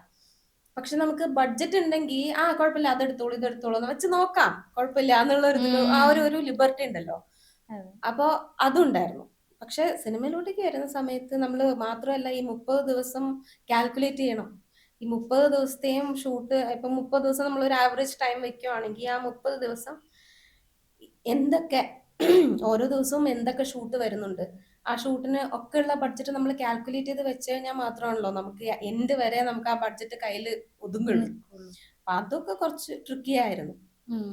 But the same. പിന്നെ അതേപോലെ എനിക്ക് ഗ്രൗണ്ട് സപ്പോർട്ട് ഭയങ്കര കുറവായിരുന്നു ഇവിടെ. എന്ന് വെച്ചാല് ബാംഗ്ലൂർ ആയിരുന്ന സമയത്ത് നമുക്ക് ആരെ വേണമെങ്കിലും എപ്പോ വേണമെങ്കിലും എന്താ പറയാ എനിക്ക് ഇന്ന് ഒരു കാർപ്പൻറ്റർ വേണമെന്ന് പറഞ്ഞിട്ട് നമ്മൾ ഒരാളെ വിളിച്ച് പറയുമ്പോഴേക്കും അവർ പ്രൊവൈഡ് ചെയ്യും. അവർ വന്ന് അവർ ജോലി ചെയ്യുന്നു പോകുന്നു, വലിയ ആത്മാർത്ഥതയൊന്നും ഉണ്ടാവില്ല. അവർ ചെയ്യുന്ന ജോലിയോടുള്ള ഒരു ആത്മാർത്ഥത മാത്രമേ ഉണ്ടാവുള്ളൂ. അവർക്ക് കിട്ടുന്ന കാശിന് അവർ ചെയ്തിട്ട് പോകും. പക്ഷെ ഇവിടെ എന്ന് വെച്ച് കഴിഞ്ഞാൽ ഒരു തരം ബന്ധം ഉണ്ടാവുന്നുണ്ട്. ഈ പറയുന്ന പോലെ ആർട്ട് ഡയറക്ടറും പ്രൊഡക്ഷൻ ഡിസൈനറും അവർക്ക് വേണ്ടി വർക്ക് ചെയ്യുന്ന ആളുകളൊക്കെ തമ്മിൽ ഒരു സൗഹൃദം ഉണ്ടാവുന്നുണ്ട്. അപ്പൊ എനിക്ക് അത്തരം സൗഹൃദങ്ങൾ ഭയങ്കര കുറവായിരുന്നു. ഇവിടെ വന്ന് വർക്ക് ചെയ്യുന്ന സമയത്താണെങ്കിലും അതേപോലെ എനിക്ക് അസോസിയേഷനുമായിട്ട് എന്താണ് ഈ അസോസിയേഷനിൽ ചെയ്യേണ്ടത്, അല്ലെ FFKയില് ഭാഗമാവുക എന്ന് പറയുന്നതോ അല്ലെങ്കിൽ എങ്ങനെ ഇതൊക്കെ നേരിടണമെന്നോ അതൊന്നും എനിക്ക് അറിയില്ല. ഞാൻ ആദ്യമായിട്ട് വരികയാണ്. I was 27 or something. അപ്പൊ ഞാൻ ആദ്യമായിട്ട് ഇവിടെ വരുന്നു. എറണാകുളമേ എനിക്കറിയില്ല. ഞാൻ എറണാകുളത്ത് അതിന് മുന്നേ വന്നിട്ടുള്ളത് ജസ്റ്റ് ഇങ്ങനെ പാസ് ചെയ്യുമ്പോ അല്ലെങ്കിൽ ട്രിവാൻഡ്രം പോകുമ്പോ പാസ് ചെയ്യുന്നത്, അല്ലെങ്കിൽ RLVയില് BFAക്ക് എൻട്രൻസ് എഴുതാൻ അതിന്റെ ഇതിന് വന്ന സമയത്ത്. അതല്ലാതെ എനിക്ക് യാതൊരു ഐഡിയ ഇല്ല. എറണാകുളത്തേന് അതിന് മുന്നേ വന്നിട്ടില്ല. എനിക്ക് ആരെയും പരിചയമില്ല. ഇവിടെ കുറച്ച് ഫ്രണ്ട്സ് ഉണ്ട്, അതല്ലാതെ ഒരു തരത്തിലുള്ള ബന്ധമില്ല. എറണാകുളം ആദ്യമായിട്ടാണ് ഞാൻ വരുന്നത്. അത് എനിക്കൊന്ന് ഫിലിം ഫീൽഡിലോട്ടുമാണ്. ഞാൻ ആദ്യം വരുന്നത് എന്നെ നിമിഷേട്ടൻ വിളിച്ചു. റോക്ക് സ്റ്റാർ എന്ന് പറഞ്ഞൊരു മൂവി ചെയ്തിട്ടുണ്ടായിരുന്നു VK പ്രകാശൻ. അദ്ദേഹത്തിന്റെ ആ മൂവി ബാംഗ്ലൂരായിരുന്നു ഷൂട്ട് ഉണ്ടായിരുന്നത്. ബാംഗ്ലൂർ എനിക്ക് എന്നെ നന്നായിട്ട് അറിയുന്നതുകൊണ്ട് കുഴപ്പമില്ലായിരുന്നു. ഇപ്പൊ നിമിഷേട്ടനാണെങ്കിലും ബാംഗ്ലൂർ വരുന്ന ഏതൊരു ആഡ് ഫിലിം ആണെങ്കിലും എന്താണെങ്കിലും എന്നെ വിളിച്ച് ചോദിക്കും നീ ഫ്രീ ആണോ എന്നൊക്കെ. അപ്പൊ ഞാൻ പോയി വർക്കും ചെയ്യും. അപ്പൊ ഒരു ദിവസം ഇങ്ങനെ ചോദിച്ചു, ഇവിടെ ഒരു സിനിമ ഉണ്ട്, ഇവിടെയാണ് ഷൂട്ട് എറണാകുളത്ത്, നീ എറണാകുളത്ത് വന്ന് വർക്ക് ചെയ്യുമെന്ന് ചോദിച്ചു. ഞാൻ പറഞ്ഞു വർക്ക് ചെയ്യല്ലോ. എനിക്ക് ഒന്നും ആ സമയത്തൊന്നും ചിന്തിക്കുന്നില്ല. പിന്നെ സിനിമയിലോട്ട് വർക്ക് ചെയ്യണം അതാണല്ലോ. അപ്പൊ ഞാൻ പിന്നെ വർക്ക് ചെയ്യും എന്നൊക്കെ പറയുന്നു. വന്നു എന്നാ പിന്നെ നാളെ തന്നെ കയറിക്കൊന്നു. ഇവിടെ സ്റ്റേ ചെയ്യുന്ന ഒരു ഐഡിയ പോലും ഇല്ല. അവസാനം ഞാൻ വന്നു, ഒരു ഫ്രണ്ടിന്റെ അടുത്ത് താമസിക്കുന്നു. അങ്ങനെ രാവിലെ എന്നെ വിളിച്ചിട്ട് നിമിഷേട്ടൻ ഫാക്ടിന്റെ ഫ്രണ്ടിലോട്ടേക്ക് വന്നു. ഞാൻ ഫാക്ട് എന്ന് പറഞ്ഞു കഴിഞ്ഞാൽ എന്താന്ന് എനിക്കറിയില്ലല്ലോ. ഫാക്ട് 2 ഉണ്ട്, അതിപ്പോ എനിക്കറിയാം. പക്ഷെ അന്ന് എനിക്ക് അറിയില്ല. ഞാൻ ഇങ്ങനെ സെർച്ച് ചെയ്യാം, മാപ്പില് സെർച്ച് ചെയ്തപ്പോ വേറെ ഫാക്ടിലോട്ടേക്ക് ആണ് എനിക്ക് ലൊക്കേഷൻ ആദ്യം വന്നത്. പിന്നെ അവിടുന്ന് ഞാൻ അല്ല ഏലൂര് ഭാഗത്ത് ഒരെണ്ണമുണ്ട്, നമ്മുടെ കളമശ്ശേരി കണ്ടെയ്നർ റോഡിന്റെ അവിടെ ഫാക്ടറി ഉണ്ട്. അവിടത്തോട്ടേക്കാണ് പോകാൻ പറഞ്ഞത്. കാരണം മെക്സിക്കൻ ഭാരതയുടെ ഹോസ്റ്റലും മറ്റൊക്കെ ഷൂട്ട് ചെയ്തിരിക്കുന്നത് അതിനകത്താണ്. അപ്പൊ അവിടെ ലൊക്കേഷൻ കാണാൻ വേണ്ടി എന്നെ വിളിച്ചു. ഞാൻ പല ദിക്കുകളിൽ പോയി തിരിച്ച അവസാനം അവിടെ എത്തുമ്പോഴേക്കും 1.5 മണിക്കൂർ ലേറ്റ് ആയി. എന്താടോ എന്നുള്ള അവസ്ഥയായിരുന്നു. പിന്നെ അത് കഴിഞ്ഞിട്ട് എന്നെ അപ്പൊ തന്നെ ലിസ്റ്റും തന്നിട്ട് എന്നെ ഒരു വഴിക്ക് ഇറക്കിയിട്ടുള്ളൂ, നേരെ ബ്രോഡ്വേയിലോട്ടേക്ക്. ഞാൻ ബ്രോഡ്വേ എന്ന് പറയുമ്പോൾ അത് നിന്റെ ചിക്പേട്ട്, നിന്റെ ബാംഗ്ലൂരിലെ ചിക്പേട്ടാണ് ഇവിടുത്തെ ബ്രോഡ്വേ, ചെല്ലുമെന്ന് പറയും. അങ്ങനെ ബ്രോഡ്വേ തപ്പി കണ്ടുപിടിക്കുന്നു, നേരെ അങ്ങോട്ടേക്ക് ചെല്ലുന്നു. പിന്നെ പഠിക്കുക തന്നെ, വേറെ ഓപ്ഷൻ ഇല്ലല്ലോ, ഞാൻ വന്ന് പെട്ടല്ലോ, ഇനി മുങ്ങുക എന്നുള്ളതല്ലേ ഉള്ളൂ. അങ്ങനെ പിന്നെ എന്താ 2-3 ദിവസമായപ്പോഴത്തേക്ക് ഏകദേശം എനിക്ക് ഒരു ഐഡിയ കിട്ടി. അങ്ങനെ പിന്നെ സ്റ്റാർട്ട് ചെയ്തു. ഒരു പക്ഷേ ചേച്ചിയുടെ സ്റ്റോറി കേൾക്കുമ്പോൾ എനിക്ക് തോന്നുന്നത്, ഒരു കോഴ്സ് ചെയ്ത് പഠിക്കുന്നതിനെക്കാട്ടിലും ഇറങ്ങിപ്പോയി എക്സ്പീരിയൻസ് ചെയ്ത് പഠിച്ച് മനസ്സിലാക്കുന്നതിനൊരു ഡിഫറെന്റ്. അതെ, അതെനിക്ക് തോന്നുന്നു. അതുകൊണ്ട് ഒരുപാട് എന്ത് ചാലഞ്ചസ് വന്നു കഴിഞ്ഞാലും ഇന്ന് എനിക്ക് എന്താ ഫേസ് ചെയ്യാൻ പറ്റും. ഇവൻ ഇപ്പൊ എന്തെങ്കിലും ഒരാളുമായിട്ട് എന്തെങ്കിലും ഒരു വാക്തർക്കം ഉണ്ടായാൽ പോലും എനിക്ക് അവരുടെ അടുത്ത് സംസാരിച്ച് എനിക്ക് കൺവിൻസ് ചെയ്യാൻ വേണ്ടി പറ്റുന്നത് പലപ്പോഴും എനിക്ക് തോന്നുന്നു ആ ഒരു എക്സ്പീരിയൻസും ഉണ്ടായിരിക്കും. എന്നെ ആരും ഇവിടെയാണ് ഇന്നത് നടക്കുന്നത്, അല്ലെങ്കിൽ ഇതാണ് ഇത് അങ്ങനെയൊന്നും എനിക്ക് പറഞ്ഞു തന്നിട്ടൊന്നുമില്ല. ഒരു ഗോഡ് ഫാദർ ഫിഗറോ അങ്ങനെ ഒന്നും ഉണ്ടായിരുന്നില്ല. ഒരിക്കലും ഉണ്ടായിരുന്നില്ല. എനിക്ക് ആ കൂടെ ഉണ്ടായിരുന്ന എന്റെ ഒരു ഗുരു എന്ന സ്ഥാനത്തുള്ളത് നിമേഷ് ഏട്ടൻ മാത്രമാണ്. നിമേഷ് ഏട്ടൻ പഠിപ്പിക്കുന്നത് ലൈഫ് സ്റ്റോറി അല്ലല്ലോ, ലൈഫ് സ്കിൽസ് അല്ലല്ലോ. അദ്ദേഹം പഠിപ്പിക്കുന്നത് ആർട്ടിൽ എന്ത് വേണമോ അതാണ്. അപ്പോ ഈവൻ ഞാൻ 100 Days of Love സ്റ്റാർട്ടിങ്ങിൽ ഞാൻ വർക്ക് ചെയ്യുന്ന സമയത്ത് അവിടെ ആ ഒരു പാട്ടുണ്ട് അതിനകത്ത്, ഒരു ബ്ലാക്ക് ആൻഡ് വൈറ്റ് സോങ് ഉണ്ട് ആ പടത്തിനകത്ത്, 100 Days of Love. ഹൃദയത്തിൻ നിറമയ. അതെ, അത് കേട്ട് അപ്പൊ ആ പാട്ട് ബ്ലാക്ക് ആൻഡ് വൈറ്റ് ആയിരുന്നു. എന്റെ കണ്ണിൽ ഇപ്പൊ കളറായിട്ട് തോന്നുന്നു. അത് ബ്യൂട്ടിഫുൾ ആയിട്ടുള്ള ഒരു സെറ്റ് ആയിരുന്നു. അതിന്റെ കളർഫുൾ വേർഷൻ ഭയങ്കര ബ്യൂട്ടിഫുൾ ആണ്. അപ്പൊ ഈവൻ എനിക്ക് അതിന് ഒരുപാട് ചീത്തയൊക്കെ കിട്ടിയിട്ടുണ്ട്. അതായത് അജയ് സാർ ആയിരുന്നു അതിന്റെ ആർട്ട് ഡയറക്ടർ. അപ്പോൾ നിമേഷേട്ടൻ ആ സമയത്ത് അജയ് മാവട്ട് സാറിന്റെ അസോസിയേറ്റ് ആയിട്ട് ചീഫായിട്ട് വർക്ക് ചെയ്യായിരുന്നു തോന്നുന്നു, വടക്കൻ സെൽഫിയിൽ. അപ്പം പുള്ളി അവിടെയായിരുന്നു, കോയമ്പത്തൂർ തമിഴ്നാട് ഏതോ ഭാഗത്തായിരുന്നു. അപ്പം ഞാനിവിടെ എന്റെ എന്ന് വെച്ചാൽ എനിക്കൊരു ഇന്റേൺഷിപ്പിന്റെ ഒരു ഇതുണ്ട്, നമ്മുടെ കോഴ്സിന്റെ എൻഡിൽ ഒരു ഇന്റേൺഷിപ്പ് ചെയ്യണം, എന്നിട്ടൊരു എക്സ്പീരിയൻസ് ഉണ്ടാക്കണം. അപ്പൊ അതിന് വേണ്ടിയിട്ട് ഞാൻ അദ്ദേഹത്തിന് സന്തോഷ് കിയാട്ടറുണ്ടല്ലോ ആക്ടർ, അദ്ദേഹം വഴിയാണ് എനിക്ക് അജയ് മാങ്ങാട് സാറിനെ പരിചയം. അങ്ങനെ സന്തോഷേട്ടൻ പറഞ്ഞിട്ടാണ് എനിക്ക് അവിടെ, പുള്ളി പറഞ്ഞ ഓക്കെ വിട്ടോളൂ, കുഴപ്പമില്ല, വന്നോട്ടെ, പഠിക്കട്ടെ എന്നുള്ള രീതിയിൽ. ഞാൻ അവിടെ ചെന്ന് കഴിഞ്ഞപ്പോൾ വലിയൊരു ഗോഡൌണിനകത്ത് എന്തോ നടക്കാൻ വേണ്ടി പോണു, കുറെ പ്ലൈവുഡ് ഒക്കെ ഇങ്ങനെ അടുക്കി വെച്ചിട്ടുണ്ട്, എന്തൊക്കെയോ ഇറക്കിയിട്ടുണ്ട്. എനിക്കൊന്നും മനസ്സിലാവുന്നില്ല എന്താണെന്നൊന്നും, എനിക്ക് ഐഡിയ കിട്ടുന്നില്ല. നമ്മൾ വീടുണ്ടാക്കി കണ്ടിട്ടുണ്ടല്ലോ, സെറ്റ് ഉണ്ടാക്കി കാണുന്നില്ലല്ലോ. എന്റെ ഫസ്റ്റ് എവർ സെറ്റാണ് അത്. അതിന് മുന്നേ ഞാനൊരു ഷൂട്ടിംഗ് പോലും കണ്ടിട്ടില്ല. അയ്യോ. കാരണം ഞാൻ തളിപ്പറമ്പ് പോലത്തെ ഒരു ചെറിയ സ്ഥലത്ത് നിന്ന് വരുന്നതാണ്. ഞങ്ങൾക്ക് അവിടെ ഷൂട്ടിംഗ് ഒന്നും അങ്ങനെ ഞങ്ങളൊന്നും ജനിച്ച് വരുന്ന സമയത്തൊന്നും അവിടെ ഷൂട്ടിംഗ് അങ്ങനെ ഒന്നും ഉണ്ടാവാറില്ല. ചിലപ്പോഴൊക്കെ ആൾക്കാർ പറയും, അയ്യോ 2 ആഴ്ച മുന്നേ കണ്ണൂർ ഇന്ന ഭാഗത്ത് ഒരു ഷൂട്ടിംഗ് ഉണ്ടായിരുന്നു എന്നൊക്കെ ആൾക്കാർ പറയും, അയ്യോ ആണോ എന്നൊക്കെ ചോദിക്കുന്ന അങ്ങനെയുള്ള ഒരു നാട്ടിൻപുറത്ത് നിന്ന് വരുന്ന ഒരു ആളാണ്. അപ്പോ അല്ലാതെ ഈ ഭാഗങ്ങളിലൊന്നും വന്ന് എവിടെയും കണ്ടിട്ടില്ല. ഇന്നൊരു ഒരു ഷൂട്ടിങ്ങോ ഒരു സിനിമാ താരത്തിന്, എനിക്ക് ആ കൂടെ അറിയുന്ന ഒരു സിനിമാ താരം ആ സമയത്ത് സന്തോഷ് കിരാട്ടറാണ്. അപ്പോ അവിടെ ചെന്ന് കഴിഞ്ഞ് ഈ ഗോഡൌണില് വലിയൊരു സ്റ്റുഡിയോ ഫ്ലോറാണ്. ഞാനിങ്ങനെ നോക്കുന്നു, അപ്പൊ ഞാനിങ്ങനെ ഇരിക്കുന്നു, ആരും എന്നോട് മിണ്ടുന്നില്ല. കുറെ പേരുണ്ട്, അവരൊക്കെ മലയാളികളാണെന്ന് എനിക്ക് മനസ്സിലാവുന്നുണ്ട്, കാരണം മുണ്ട കൊടുത്താ നടക്കുന്നത്. അവരാരും എൻ്റെ അടുത്ത് മിണ്ടുന്നില്ല. അവരൊക്കെ ഇടയ്ക്ക് എന്നെ ഇങ്ങനെ നോക്കുന്നുണ്ട്, ഇത് ഏതാ ഈ പെണ്ണ് ഇവിടെ വന്ന് നിൽക്കുന്നത് എന്നുള്ളൊരു ഇതിൽ. 2 ദിവസം കഴിഞ്ഞു. 2 ദിവസം കഴിഞ്ഞിട്ട് എന്തോ ഒരു സാധനം എന്നോട് വാങ്ങിച്ചോണ്ടിരാൻ പറഞ്ഞു. അങ്ങനെ പ്രിന്റ് ഔട്ട് എന്തോ എടുത്തോണ്ട്, ഇതൊക്കെ തന്നെ ഞാൻ ചെയ്യുന്നുള്ളൂ അവിടെ, പ്രിന്റ് ഔട്ട് എടുത്തോണ്ടിരിക, എന്തെങ്കിലും പേന, പെൻസിൽ, നൈഫ് ഇതൊക്കെ വാങ്ങിച്ചോണ്ടിരിക, ഇതൊക്കെ തന്നെ ഞാൻ ചെയ്യുന്നത്. അപ്പൊ എന്തോ ഒന്ന് വാങ്ങിച്ചോണ്ട്, ചേട്ടാ ഇതാന്ന് പറഞ്ഞ, നീ മലയാളിയായിരുന്നോ എന്ന് ചോദിച്ചു ആ ചേട്ടൻ. അപ്പോഴാണ് അവർ മനസ്സിലാക്കുന്നത് ഞാൻ മലയാളി. അവർ വിചാരിച്ച ഏതോ അന്യനാട്ടിലെ ഏതോ ഒരു കൊച്ചാണെന്നുള്ള രീതിയിൽ അവരെന്റെ അടുത്ത് സംസാരിച്ചിട്ട്, പിന്നെ അവരെന്റെ അടുത്ത് സംസാരിക്കാൻ തുടങ്ങി. അവരിങ്ങനെ ഇതെന്താന്ന് മനസ്സിലായോ എന്നൊക്കെ ചോദിച്ചിട്ട് ഇങ്ങനെ ഓരോന്ന് പറയാൻ തുടങ്ങി. കാരണം അജയ് സാർ വരും, പിന്നെ പുള്ളി വേറെ ഏതെങ്കിലും ലൊക്കേഷനൊക്കെ കാണാൻ വേണ്ടി പോകും. അപ്പൊ എനിക്ക് ആക്ച്വലി അവിടെ എന്നെ പരിചയമുള്ളവരോ എനിക്ക് പരിചയമുള്ളവരോ ആരും ഇല്ലല്ലോ. എനിക്ക് ആ കൂടെ അറിയുന്നത് അജയ് സാർ, അതും അന്നേരം കണ്ടുള്ള പരിചയം മാത്രമേ ഉള്ളൂ. പുള്ളിയും ഭയങ്കര കുറച്ചേ സംസാരിക്കുള്ളൂ. പിന്നെ ഇവർ ചേട്ടന്മാരുമായിട്ട് കമ്പനിയായി. പിന്നെ അവരിങ്ങനെ ഓരോന്ന് പറയും, അങ്ങനെ അവര് പറഞ്ഞത്, എന്നിട്ട് അവരിങ്ങനെ ഓരോരോ സിനിമ സെറ്റിന്റെ ഒക്കെ ഓരോരോ വിശേഷങ്ങളൊക്കെ പറയും. അങ്ങനെയൊക്കെ ഞാൻ കുറച്ച് കേട്ടു. അപ്പോഴും എനിക്ക് മനസ്സിലാവുന്നില്ല. ഇതേപോലെ ഇവരിങ്ങനെ ലിസ്റ്റ് ഒക്കെ എഴുതരുമ്പോ, ഇവർ എഴുതരുന്ന ലിസ്റ്റ് ഒന്നാമത് എനിക്ക് ചില സമയത്ത് ചിലവരുടെ ഹാൻഡ് റൈറ്റിംഗ് നമുക്ക് വായിക്കാൻ, ഡോക്ടർമാരെ ഹാൻഡ് റൈറ്റിംഗ് പോലെ ആയിരിക്കും, അതുപോലെ ആയിരിക്കും. മാത്രമല്ല ഇത് കടയിൽ കൊണ്ടുപോയി കൊടുത്ത് അവർക്ക് വായിക്കാൻ പറ്റില്ല, കാരണം ഇത് കർണാടകയാണല്ലോ, അവിടെ കന്നഡ ആണല്ലോ. ചില ബ്രാൻഡുകൾ കേരളത്തിലുണ്ടാവും, ചില ബ്രാൻഡ് ഒരു പശയായിരിക്കും ബേസിക്കലി, പക്ഷെ അത് ചിലത് കേരളത്തിൽ വേറെ ബ്രാൻഡ് ആയിരിക്കും, അവിടെ വേറെ ആയിരിക്കും. എനിക്ക് ഈ 2 ബ്രാൻഡും അറിയില്ല, ഈ പശയെ എനിക്ക് അറിയില്ല, അതാണ് കോമഡി. പിന്നെ ഗൂഗിൾ സെർച്ച് ഒക്കെ ചെയ്യും. പിന്നെ ഞാൻ എന്താ എങ്ങനെയൊക്കെയോ ഇങ്ങനെ ഗസ് വർക്ക് ഒക്കെ ചെയ്തിട്ട് ഇത് ഇന്നതായിരിക്കും എന്നൊക്കെയാണ് ഗസ് വർക്ക് ഒക്കെ ചെയ്തിട്ട് അങ്ങനെയൊക്കെ കണ്ടുപിടിച്ചിട്ടാണ് കൊണ്ടുവരുന്നത്. ചോദിക്കാനും മടിയാ, ചോദിച്ചു കഴിഞ്ഞാൽ കളിയാക്കലുണ്ടാവും. അപ്പൊ അത് കഴിഞ്ഞിട്ട് പറ്റില്ല എന്നൊരു സംഭവമൊന്നുമില്ല, എങ്ങനെയെങ്കിലും അത് ഇല്ല, പറ്റില്ല കണ്ടുപിടിച്ചെടുക്കണം. എന്ന് എനിക്ക് പറയാൻ പറ്റില്ല. അങ്ങനെ ഒരു പ്രശ്നമുണ്ട്. അതെനിക്ക് ഭയങ്കര പ്രോബ്ലം. എനിക്ക് പറ്റില്ല എന്ന് പറയാൻ ഭയങ്കര ബുദ്ധിമുട്ടാ. അപ്പോ അത് കഴിഞ്ഞൊരു 4 ദിവസം കഴിഞ്ഞപ്പോ വടക്കൻ സെൽഫിയുടെ ഷൂട്ട് കഴിഞ്ഞിട്ട് നിമേഷേട്ടൻ വന്നു. പിന്നെ ഞാൻ നിമേഷേട്ടന്റെ കൂടെ പ്രോപ്പർട്ടീസ് നോക്കാൻ വേണ്ടി പോവുക. അപ്പോഴേക്കും സെറ്റ് ഒക്കെ ഇങ്ങനെ മെല്ലെ മെല്ലെ പൊന്തി വരാൻ തുടങ്ങി. അപ്പൊ ഞാനിങ്ങനെ അത്ഭുതത്തോടെ നോക്കുക, ഈശ്വരാ ഇതൊരു വലിയൊരു ലണ്ടൻ സ്ട്രീറ്റിന്റെ ഒരു റെപ്ലിക്ക പോലെ ചെയ്തേ. അപ്പൊ ഞാൻ നോക്കുമ്പോ ഈശ്വര ആ ഫോട്ടോയിലൊക്കെ ഉള്ളത് പോലെയാണല്ലോ. അപ്പൊ എനിക്ക് ഭയങ്കര എക്സൈറ്റ്മെന്റ് ഒക്കെ ആണ്. പിന്നെ അത് കഴിഞ്ഞപ്പോഴത്തേക്ക് അത് പെയിന്റ് ചെയ്യാൻ തുടങ്ങുന്നു. അപ്പൊ പെയിന്റ് ചെയ്യാൻ തുടങ്ങുമ്പോൾ ഒരു പെർട്ടിക്കുലർ കളർ വേണം എന്ന് പറഞ്ഞിട്ട് ആ ഒരു പെർട്ടിക്കുലർ ബ്രാൻഡിന്റെ ഒരു പെർട്ടിക്കുലർ ഒരു സംഭവം തന്നെ വേണം എന്ന് പറഞ്ഞു. അപ്പൊ നമ്മൾ എമൽസിഫയർ എമൽഷൻ എന്നൊക്കെ പറയില്ല, അതുപോലെ വേറൊരു ടൈപ്പ് ഓഫ് ഒരു ഇതുണ്ടായിരുന്നു, അത് തന്നെ വേണം എന്ന് പറഞ്ഞു. അപ്പൊ ഞാൻ പോയ കടയിൽ അതില്ലായിരുന്നു. അപ്പൊ ഞാൻ വേറൊരു സെയിം കളർ വേറൊരു പെയിന്റ് വാങ്ങിച്ചോണ്ട് വന്നപ്പോ എനിക്ക് ചീത്ത കിട്ടി. ഇതല്ലല്ലോ ഞാൻ പറഞ്ഞേ, ഇത് ഇന്നത് വേണം, ഇത് ലൈറ്റ് അടിച്ചിട്ട് ഇത് ഇലുമിനേറ്റ് ചെയ്യുമ്പോൾ ഇതിന് വേറെ കളറാ വരിക എന്നൊക്കെ പറഞ്ഞിട്ട് അജയ് സാർ ഇങ്ങനെ അതൊക്കെ പറഞ്ഞു. ഞാൻ നോക്കി ശരി എന്നൊക്കെ പറഞ്ഞിട്ട് അത്രയും ഡീറ്റെയിൽ ചെയ്തു. എന്നിട്ട് അവർ ബ്ലാക്ക് ആൻഡ് വൈറ്റിലായിരുന്നു ആ പാട്ട്. അതാണ് എന്റെ വിഷമം. ഇത്രയും ഡീറ്റെയിൽ ആയിട്ട് നമ്മളിതൊക്കെ കൊടുത്തിട്ട് അവസാനം പാട്ട് വന്നപ്പോ ഞാൻ എന്നിട്ട് ഫസ്റ്റ് വർക്ക് ചെയ്ത പടമുണ്ട്. അപ്പൊ ഞാൻ അവിടെ മലയാള സിനിമകൾ വരുന്ന തിയേറ്റേഴ്സ് ഭയങ്കര കുറവായിരുന്നു ആ സമയത്ത്. എല്ലാ സിനിമകളൊന്നും PVR വരാറില്ല.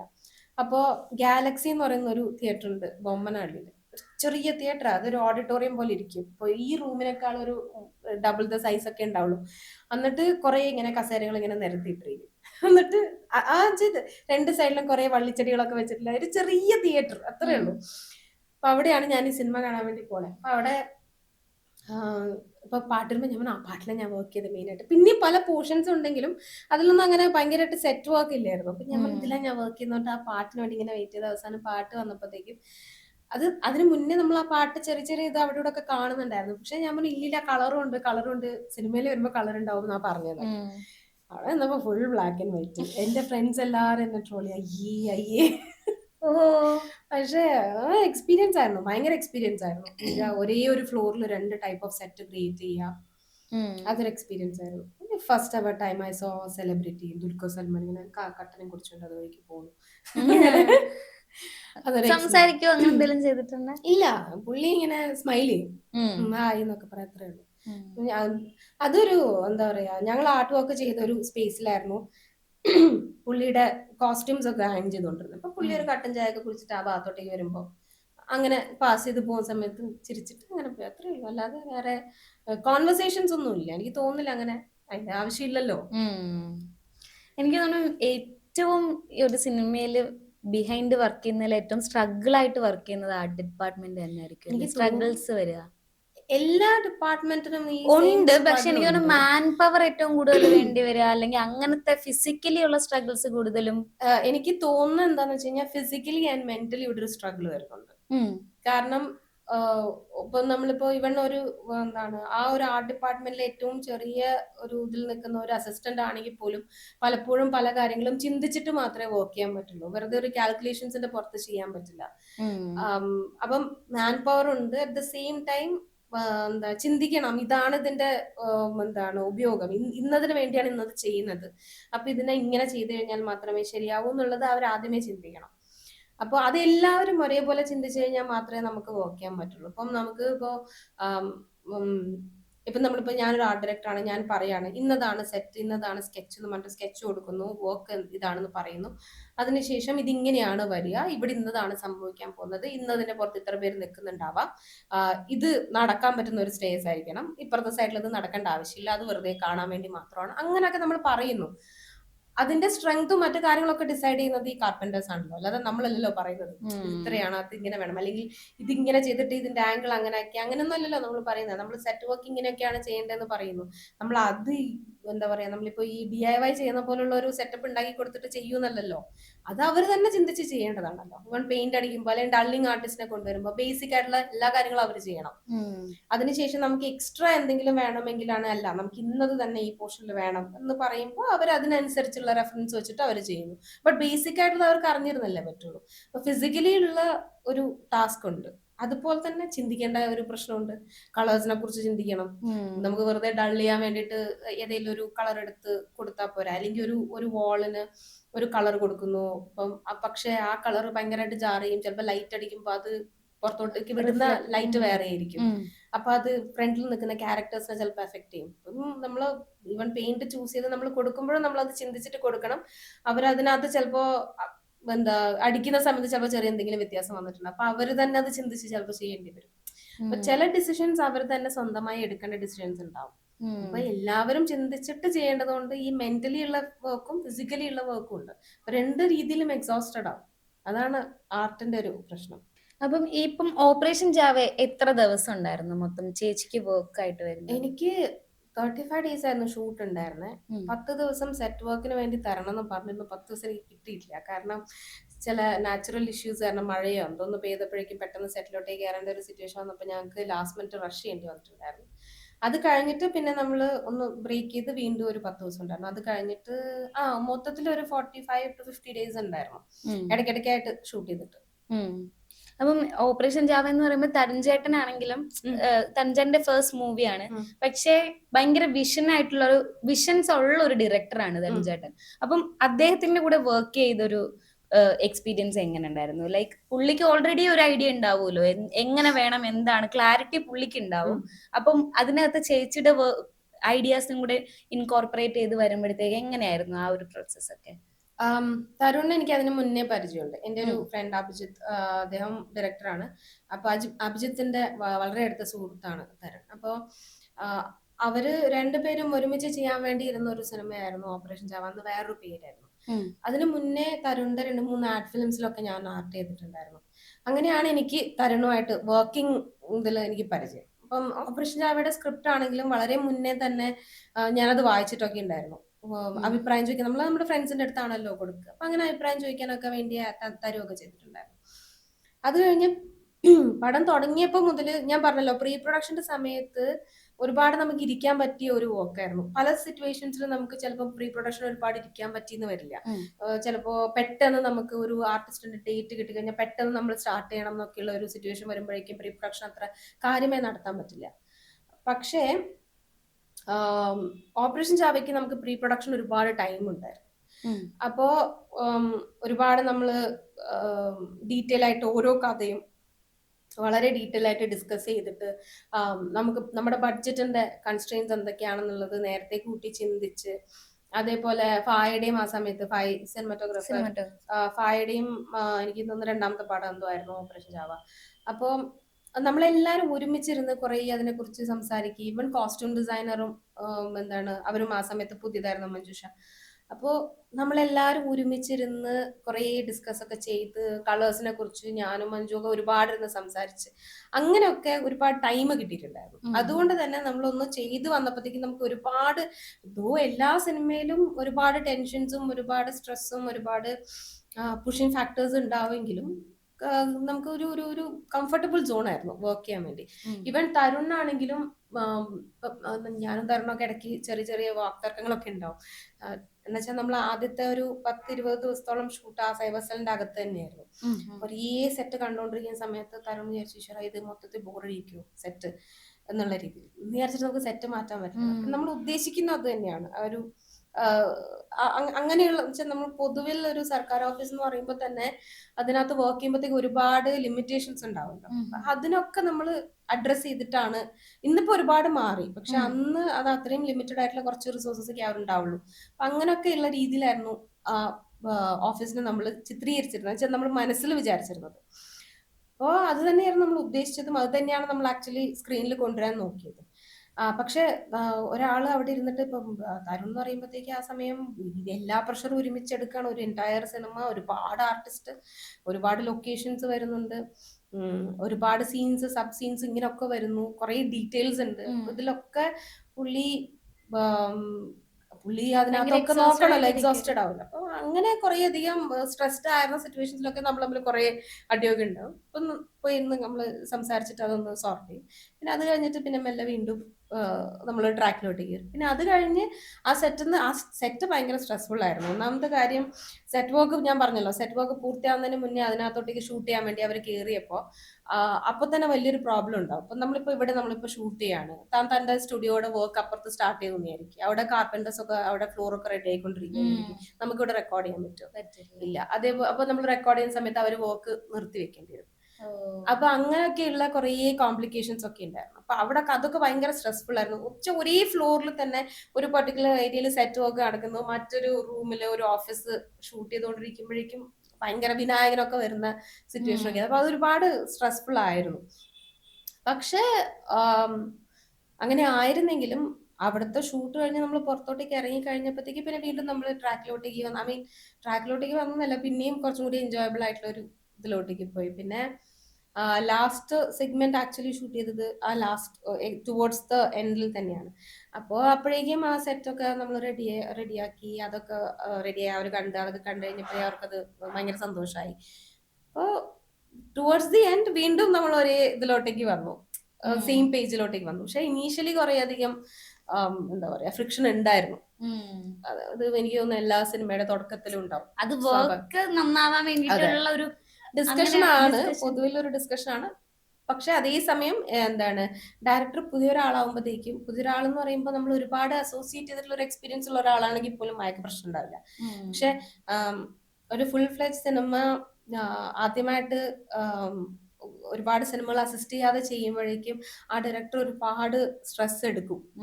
അവർക്ക് ആക്ച്വലി അവരുടെ ഷോൾഡറിൽ ഒരുപാട് ബേർഡൻ ഉണ്ട്. ഒന്നാമത് അത് പടം ഇറങ്ങുമ്പോ responsible for the entire amount അല്ലെ.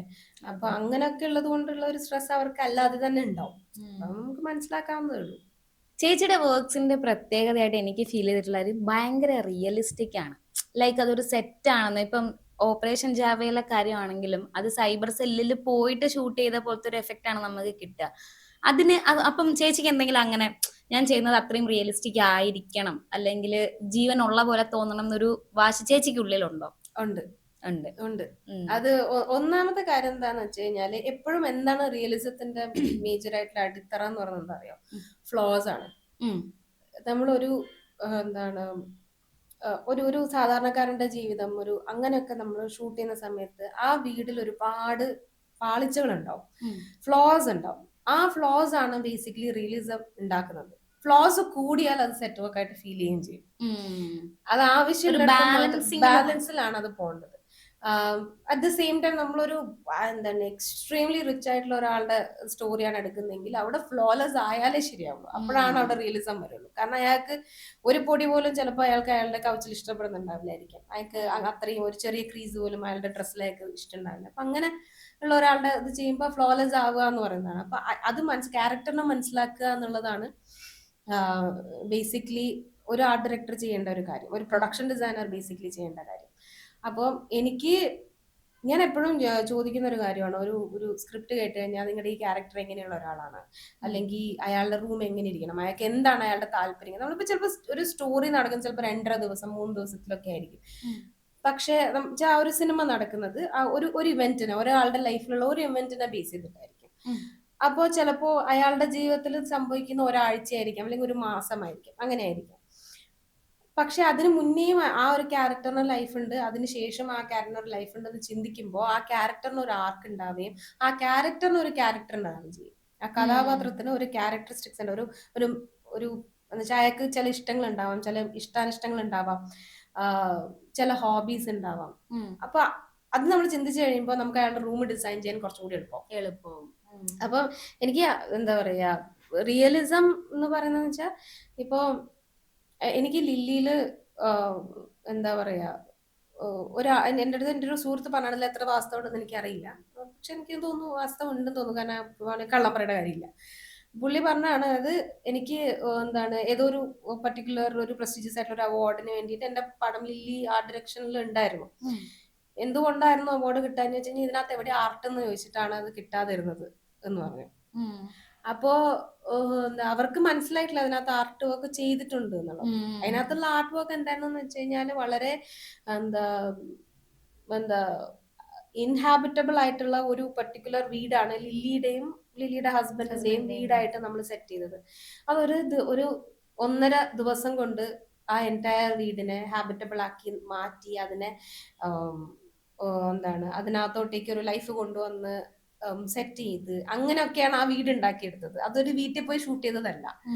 അതേപോലെ ആ എന്താ ലില്ലിനെ കൊണ്ടുപോയിട്ട് അപ്ഡേറ്റ് ചെയ്തതിനു ശേഷം ലില്ലിനെ കൊണ്ടുപോയിട്ട് പാർപ്പിക്കുന്ന ആ സ്ഥലവും ഇതേപോലെ തന്നെ ഒരു പൊട്ടിപ്പൊളഞ്ഞ ഒരു സ്പേസ് ആണ്. പക്ഷേ അതിനകത്തോട്ടേക്ക് ആ ഒരു ക്യാരക്ടറിനെയും ആ ഒരു ക്യാരക്ടറിസ്റ്റിക്സും ആ ഒരു ഷാബിനെസ് എല്ലാം കൊണ്ടുവന്നത് ആർട്ട് കൊണ്ട് തന്നെയാണ്. പക്ഷെ അതിന് നാച്ചുറലായിട്ട് ആളുകൾക്ക് തോന്നിയത് കൊണ്ടായിരിക്കാം ചിലപ്പോ ഇതിലെവിടെ ആർട്ട് ഉള്ളത് എന്നുള്ളൊരു ചോദ്യം വന്നത്. അപ്പൊ എനിക്ക് അതിൽ സന്തോഷമുള്ളൂ. കാരണം എന്ന് വെച്ചാൽ ഒരു സിനിമയിൽ മുഴച്ചു നിൽക്കാതിരിക്കുമ്പോഴാണ് ആളുകൾക്ക് കുറച്ചും കൂടി ആ സിനിമ കാണുമ്പോൾ റിയലിസം ഫീൽ ചെയ്യുള്ളൂ. മുഴച്ചു നിൽക്കുന്ന ഏതൊരു സിറ്റുവേഷൻ വന്നു കഴിഞ്ഞാലും ഇത് സെറ്റാണ്, അല്ലെങ്കിൽ അവർ ഇവൺ ഒരാള് വന്നിട്ട് പുറത്തോട്ടേക്ക് ഇറങ്ങിയിട്ട് ഭയങ്കര സെറ്റായിരുന്നു കേട്ടോ എന്ന് പറയുമ്പോൾ ഒന്നുകിൽ അത് ലോക പോലത്തെ ഒരു സിനിമ ആയിരിക്കണം, അതായത് കുറെ അധികം പോർഷൻസിൽ അത് എന്താ ഒരു ഫാന്റസി എലമെന്റോ അങ്ങനെ എന്തെങ്കിലും ഉള്ളതായിരിക്കണം, അല്ലെങ്കിൽ ഒരു ബാഹുബലി ആയിരിക്കണം ചരിത്രവുമായി ബന്ധപ്പെട്ടിട്ട്. എന്ന് വെച്ച് കഴിഞ്ഞാൽ നമ്മൾ സെറ്റ് വർക്ക് ചെയ്താൽ അത് സെറ്റ് വർക്ക് ആണെന്ന് ആളുകൾക്ക് എന്തായാലും മനസ്സിലാവും. കാരണം അതുപോലത്തെ ഒരു സ്ഥലം ഈ ലോകത്ത് ഇല്ലാത്തതുകൊണ്ട്.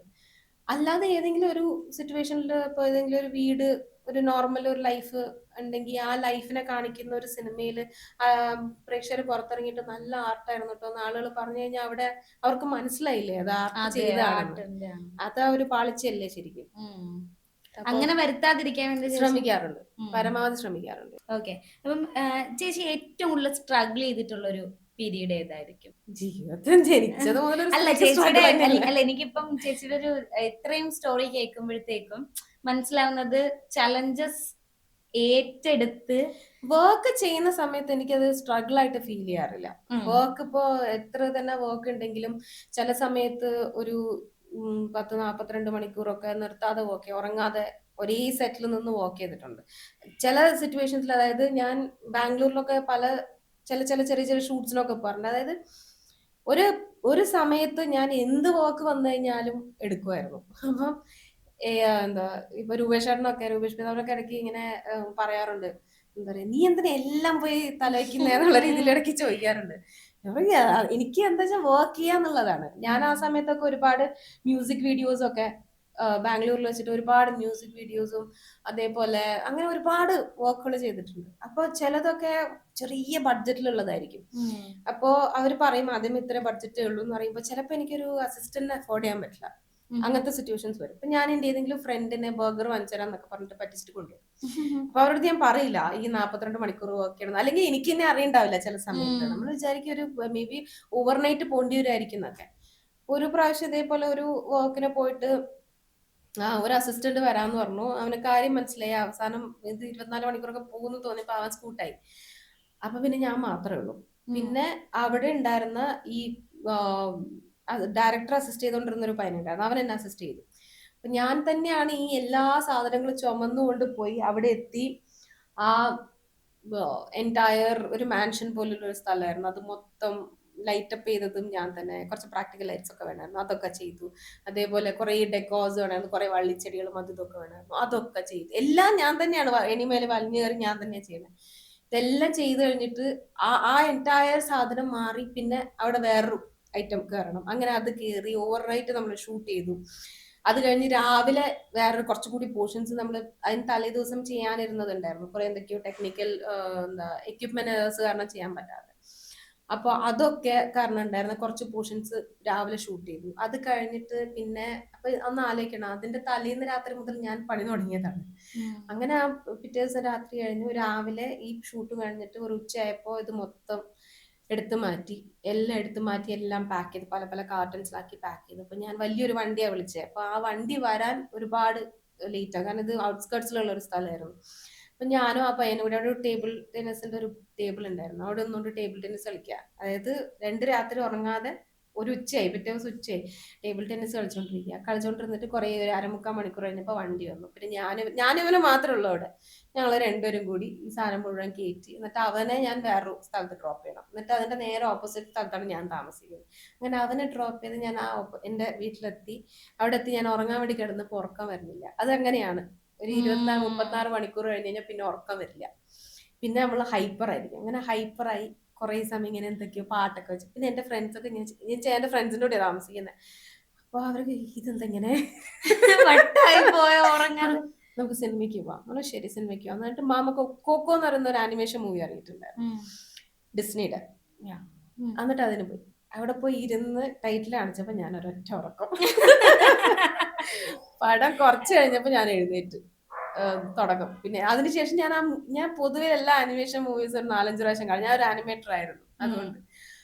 പക്ഷെ ഈ മൂവി മാത്രം പിന്നെ അതിനുശേഷം എനിക്ക് കാണാൻ തോന്നില്ല. കാരണം എനിക്ക് ഡാർക്ക് അടിച്ചു. ഞാൻ ആകെ കൂടെ ഉറങ്ങിയിട്ടുള്ള ഒരേ ഒരു സിനിമ ദേശാടനമായിരുന്നു അതിന് മുന്നേ. അത് ആ മൂവിയോടുള്ള ഒരു ഇതുകൊണ്ടല്ല, അന്ന് ഞാൻ വളരെ കുഞ്ഞായിരുന്നോണ്ട് തന്നെ ആ സിനിമ എനിക്ക് മനസ്സിലാക്കാനുള്ള പ്രായമല്ലാത്തത്. അതല്ലാതെ എല്ലാ പടങ്ങളും വളരെ ചെറിയ പ്രായം മുതൽ സിനിമ കാണും. തിയേറ്ററിൽ പോയി സിനിമ കാണുന്ന ഒരാളാണ്. അപ്പോ കൈക്കുഞ്ഞായിരിക്കും മുതൽ അമ്മ എടുത്തോണ്ട് പോയിട്ടുള്ളതാ. പക്ഷെ ആ സിനിമയ്ക്ക് മാത്രം ഞാൻ ഉറങ്ങിയുള്ളൂ. രണ്ടാമത് ഉറങ്ങിയത് ഈ സിനിമയ്ക്കാ. അതോടുകൂടി എനിക്ക് ആ സിനിമ കാണാൻ തോന്നിയില്ല. ചേച്ചി ഈ പാഷൻ എപ്പോഴാ സ്റ്റാർട്ട് ചെയ്യുന്നത്? ചെറിയ പ്രായം മുതലുണ്ട്, വളരെ ചെറിയ പ്രായം മുതൽ. അതായത് എനിക്ക് അച്ഛനും അമ്മയും സിനിമ പണ്ട് മുതലേ കാണുന്ന ആളുകളാണ്. അവർക്ക് ഭയങ്കര ഇഷ്ടമാണ് സിനിമ കാണാൻ. അപ്പോൾ സിനിമ റിലീസാകുമ്പോൾ വീക്കെൻഡ്സിലൊക്കെ, ഞായറാഴ്ചകളിലോ ആണല്ലോ പൊതുവിൽ അന്നൊക്കെ സിനിമ തിയേറ്ററിൽ പോയാലേ പറ്റുള്ളൂ. ഒന്നാമത് 4-5 മാസം കഴിഞ്ഞിട്ട് അല്ലെങ്കിൽ ഒരു ക്രിസ്മസ് റിലീസ് ഒക്കെ ആയിട്ടായിരിക്കും പുതിയ സിനിമകൾ നമുക്ക് കാണാൻ പറ്റുക. അപ്പോഴും ബ്ലാക്ക് ആൻഡ് വൈറ്റ് TV ആണ്. അപ്പോൾ അതിന്റെ ഒരു എക്സ്പീരിയൻസിന് വേണ്ടി എപ്പോഴും സിനിമ കാണാൻ വേണ്ടി മാസത്തിൽ അറ്റ്ലീസ്റ്റ് 2 പ്രാവശ്യമെങ്കിലും തിയേറ്ററിൽ പോകുമായിരുന്നു. അപ്പം പറ്റുമെങ്കിൽ 4 ആഴ്ചയും പോവും, ഇല്ലെങ്കിൽ 2 പ്രാവശ്യമെങ്കിലും മിനിമം പോവും. അപ്പൊ ആ സമയം മുതലേ സിനിമ ഇങ്ങനെ മനസ്സിലുണ്ട്. ഇതെങ്ങനെയാ സംഭവിക്കുന്നത്, ഇതെങ്ങനെയാ നടക്കുന്നത്, ഇതൊക്കെ അറിയാനുള്ള ഒരു ആകാംക്ഷ ഉണ്ടായിരുന്നു.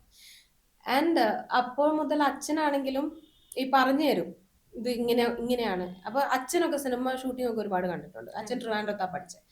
അപ്പോ അവരൊക്കെ സിനിമ ഷൂട്ടിങ്ങും മോഹൻലാലിനൊക്കെ കണ്ടിട്ടൊക്കെ ഉണ്ട്. അപ്പൊ അവന് ആ സമയത്ത് മോഹൻലാൽ വരുന്നതേ ഉള്ളൂ. അപ്പൊ അച്ഛനും പഠിച്ചുകൊണ്ടിരിക്കുന്ന സമയത്താണ് മഞ്ഞിൽ വിരിഞ്ഞ പൂക്കളൊക്കെ ലൈക്ക് അച്ഛൻ ഫൈനൽ ഇയർ എന്തോ ആയപ്പോഴും കണ്ടാണ് മഞ്ഞിൽ വിരിഞ്ഞ പൂക്കളൊക്കെ റിലീസാണ്. അപ്പം മോഹൻലാലിനൊക്കെ അതിന് മുന്നേ തന്നെ അച്ഛൻ പലപ്പോഴും കണ്ടിട്ടൊക്കെ ഉണ്ട്, ഇങ്ങനെ സിനിമയിൽ അഭിനയിക്കാൻ പോവാണെന്നോ അങ്ങനെയൊക്കെയുള്ള ഒരു ഇതുണ്ടായിരുന്നു. അപ്പോ പുള്ളി അതുകൊണ്ട് സിനിമ ഷൂട്ടിംഗ് ഒക്കെ കണ്ടുകൊണ്ട് ഇങ്ങനെയൊക്കെയാണെന്നൊക്കെ പറയും. പിന്നെ നമുക്കുള്ള എക്സ്പീരിയൻസ് എന്താ വെച്ച് കഴിഞ്ഞാൽ, നമ്മൾ ഈ നമ്പർ 20 മദ്രാസ് മെയിലൊക്കെ കണ്ടിട്ടുണ്ടോ സിനിമ? ആ മൂവിക്കകത്ത് മമ്മൂക്കയുടെ ഒരു ഷൂട്ട് നടക്കുന്ന ഒരു ലൊക്കേഷൻ കാണിക്കുന്നുണ്ടല്ലോ, അതൊക്കെ. പിന്നെ അതേപോലെ പട്ടണ പ്രവേശത്തിനകത്തൊക്കെ കാണിക്കാലോ ഓരോ ലൊക്കേഷൻസ്. അതൊക്കെയാണ് ശരിക്കും ഇങ്ങനെയാണോ ഇത് നടക്കുന്നത് എന്നുള്ളൊരു.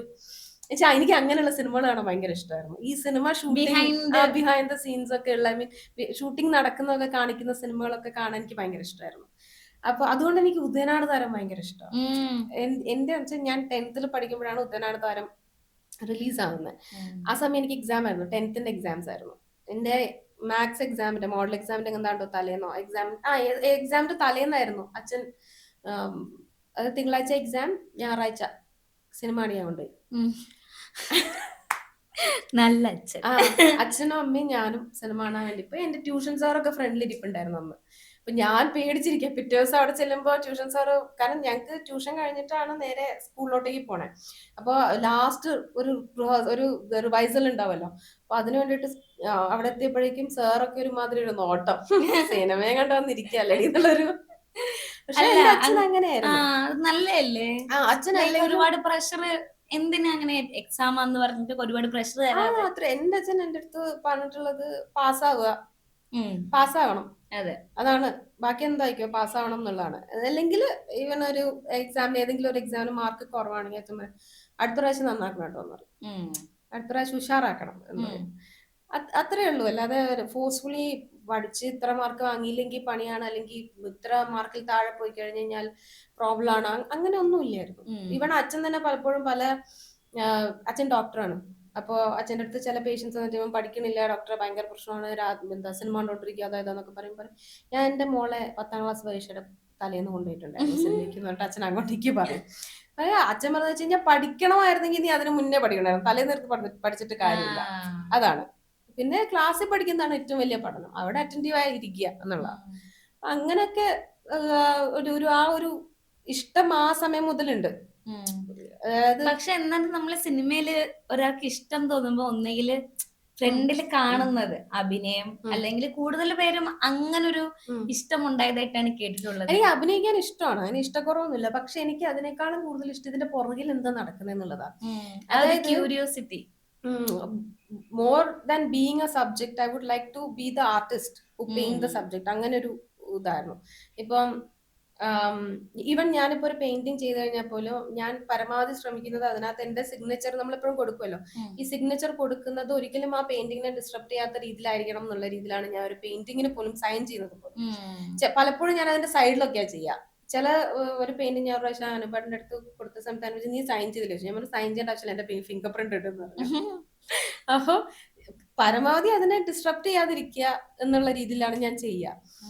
അതേപോലെ തന്നെയാണ് ഇപ്പം ഒരു സിനിമയില് അതിന്റെ എന്താ സ്ക്രീനിൽ തെളിയുന്ന ഒരാളാകുന്നതിനേക്കാളും എനിക്ക് ഭയങ്കര ഇഷ്ടം അതെങ്ങനെ ആ സീൻ ക്രിയേറ്റ് ചെയ്യുന്നു എന്നുള്ളതിലാണ്. ആ സീൻ ക്രിയേറ്റ് ചെയ്ത ആ സീനിന്റെ ഒരു ഭംഗിയുണ്ടല്ലോ, അതിനോടാണ് എനിക്ക് വളരെ ചെറിയ പ്രായം മുതൽ തന്നെ അച്ഛൻ ഇങ്ങനെ ബിഹൈൻഡ് ദ ക്യാമറ വർക്ക് ചെയ്യുന്ന ഓരോരുത്തരുടെ കാര്യം പറഞ്ഞു തരും. ഈവൻ ഞാൻ പറഞ്ഞല്ലോ, ഈ മദ്രാസ് നമ്പർ 20 മദ്രാസ് മെയിലൊക്കെ കാണുന്ന സമയത്ത് ഇത് പ്രിയദർശനാണ്, ഇദ്ദേഹം ഡയറക്ടറാണ്, നീ ആ സിനിമ കണ്ടിട്ടില്ലേ, അതിന്റെ ഡയറക്ടറാണ് ഇദ്ദേഹം എന്നൊക്കെ പറയാ. ഈ IV ശശി ആരാണെന്ന് പറയാം. അങ്ങനെ ഓരോ ഡയറക്ടറിനെ ആണെങ്കിലും അല്ലെങ്കിൽ അവരുടെ സിനിമകളാണെങ്കിലും ഇതൊക്കെ പറഞ്ഞു തരുമായിരുന്നു. ഇന്ന ആള് ഇന്നത് അപ്പൊ മുതലേ എനിക്ക് ഭയങ്കര താല്പര്യമാണ്. ഞാൻ വളരെ പ്രൗഡായിട്ട് എനിക്ക് ഫീൽ ചെയ്യുന്ന ഒരു കാര്യം എന്ന് വെച്ച് കഴിഞ്ഞാൽ, എനിക്ക് വളരെയധികം കാലം മുന്നേ വർക്ക് ചെയ്ത ബിഹൈൻഡ് ദ ക്യാമറ വർക്ക് ചെയ്ത പലരുടെ കുറിച്ച് എനിക്കറിയാം. ഇപ്പൊ ഞാൻ എന്റെ ഫിലിംസ് നമ്മൾ ഡിസ്കസ് ചെയ്യുന്ന കുറെ പേരുണ്ടല്ലോ, അവരുമായിട്ട് സംസാരിക്കുന്ന സമയത്ത് അവർക്കൊക്കെ പല ആൾക്കാരുടെ പേരും പഴയ ആൾക്കാരുടെ പേര് പറയുമ്പോൾ അവരറിയാതിരിക്കും ഇതൊക്കെ ഇങ്ങനെ എനിക്കറിയുന്നത് എന്ന് ചിന്തിക്കുമ്പോ ഞാൻ ആ പേരൊക്കെ വായിച്ചിട്ടുണ്ട്. ടൈറ്റിൽ കാണുമ്പോൾ ഞാൻ ഒരിക്കലും അത് ഫാസ്റ്റ് ഫോർവേഡ് ചെയ്തിട്ടില്ല. എനിക്ക് ഇഷ്ടമാണ് ആ ടൈറ്റിൽ കാണാനും ആ പേര് വായിക്കാനും. ആ സമയത്ത് എനിക്ക് വിഷ്വൽ തിങ്കിങ് ഉണ്ട്. അത് എനിക്ക് തോന്നുന്നു ഒരുവിധ ആർട്ടിസ്റ്റുകൾക്കൊക്കെ ഉണ്ടാവുമായിരിക്കും. അപ്പൊ ഞാൻ വിഷ്വലി എന്തെങ്കിലും ഇപ്പൊ നീ ഒരു കാര്യം പറഞ്ഞു കഴിഞ്ഞാൽ പോലും ഞാനത് വിഷ്വലി ആയിരിക്കും ചിന്തിക്കുക. എന്റെ മനസ്സിലത് ചിന്തിക്കേണ്ട വെച്ചാൽ നമ്മൾ എനിക്ക് വിഷ്വലി ചിന്തിക്കണം എന്ന് വിചാരിച്ച് ചിന്തിക്കുന്നതല്ല, പക്ഷെ അല്ലെ നമ്മൾ ആ സീൻ ഇങ്ങനെ കാണും. ഇപ്പൊ ചേച്ചി ഒരു കഥ പറയുവാണെങ്കിൽ ഞാനിപ്പോ ഇങ്ങനെയാ, ചേച്ചി മറ്റേ ഹൃദയത്തിൽ നിറവ് ഞാനതൊക്കെ കണ്ടിട്ടിരിക്കും. അതാണ്. അപ്പൊ അങ്ങനെ വരും. അപ്പൊ ഞാനിങ്ങനെ ഓരോരുത്തരുടെ പേര് വായിക്കുന്ന സമയത്ത് എനിക്ക് ഇന്നും അത് ഭയങ്കര ഇഷ്ടമായി. ഈ പഴയ സിനിമകളൊക്കെ കാണുമ്പോൾ എനിക്ക് പഴയ സിനിമകൾ റീവാച്ച് ചെയ്യാൻ ഭയങ്കര ഇഷ്ടം, പ്രത്യേകിച്ച് മലയാള സിനിമകൾ. അപ്പൊ ഞാനിങ്ങനെ SN സ്വാമിയുടെയും ഒക്കെ സിനിമ, K. മധു സാറിന്റെ ഒക്കെ സിനിമകൾ കാണാനൊക്കെ ഭയങ്കര ഇഷ്ടം. അപ്പൊ ഞാനിങ്ങനെ അവരുടെ ആ ടൈറ്റിൽ ഇങ്ങനെ കാർഡിങ്ങനെ പോകുമ്പോൾ ഓരോ പർട്ടിക്കുലർ മ്യൂസിക്, അതിനകത്ത് BGMs തന്നെയാണ് ആ സമയത്ത് ഇതായിട്ട് വരിക, ടൈറ്റിൽ വരുന്നത്. അപ്പൊ അതിനകത്ത് ഓരോരുത്തരുടെ പേര് വരുമ്പോ ഇയാൾ എങ്ങനെയായിരിക്കും അത് ചെയ്തിട്ടുണ്ടാവുക, ഇദ്ദേഹം എങ്ങനെയായിരിക്കും അത് ചെയ്തിട്ടുണ്ടാവുക, അങ്ങനെയൊക്കെ എന്റെ മനസ്സിലോട്ടേക്ക് പോകും. ആൻഡ് ഓൾസോ ആ സമയത്തൊക്കെ ഫിലിം ആണല്ലോ.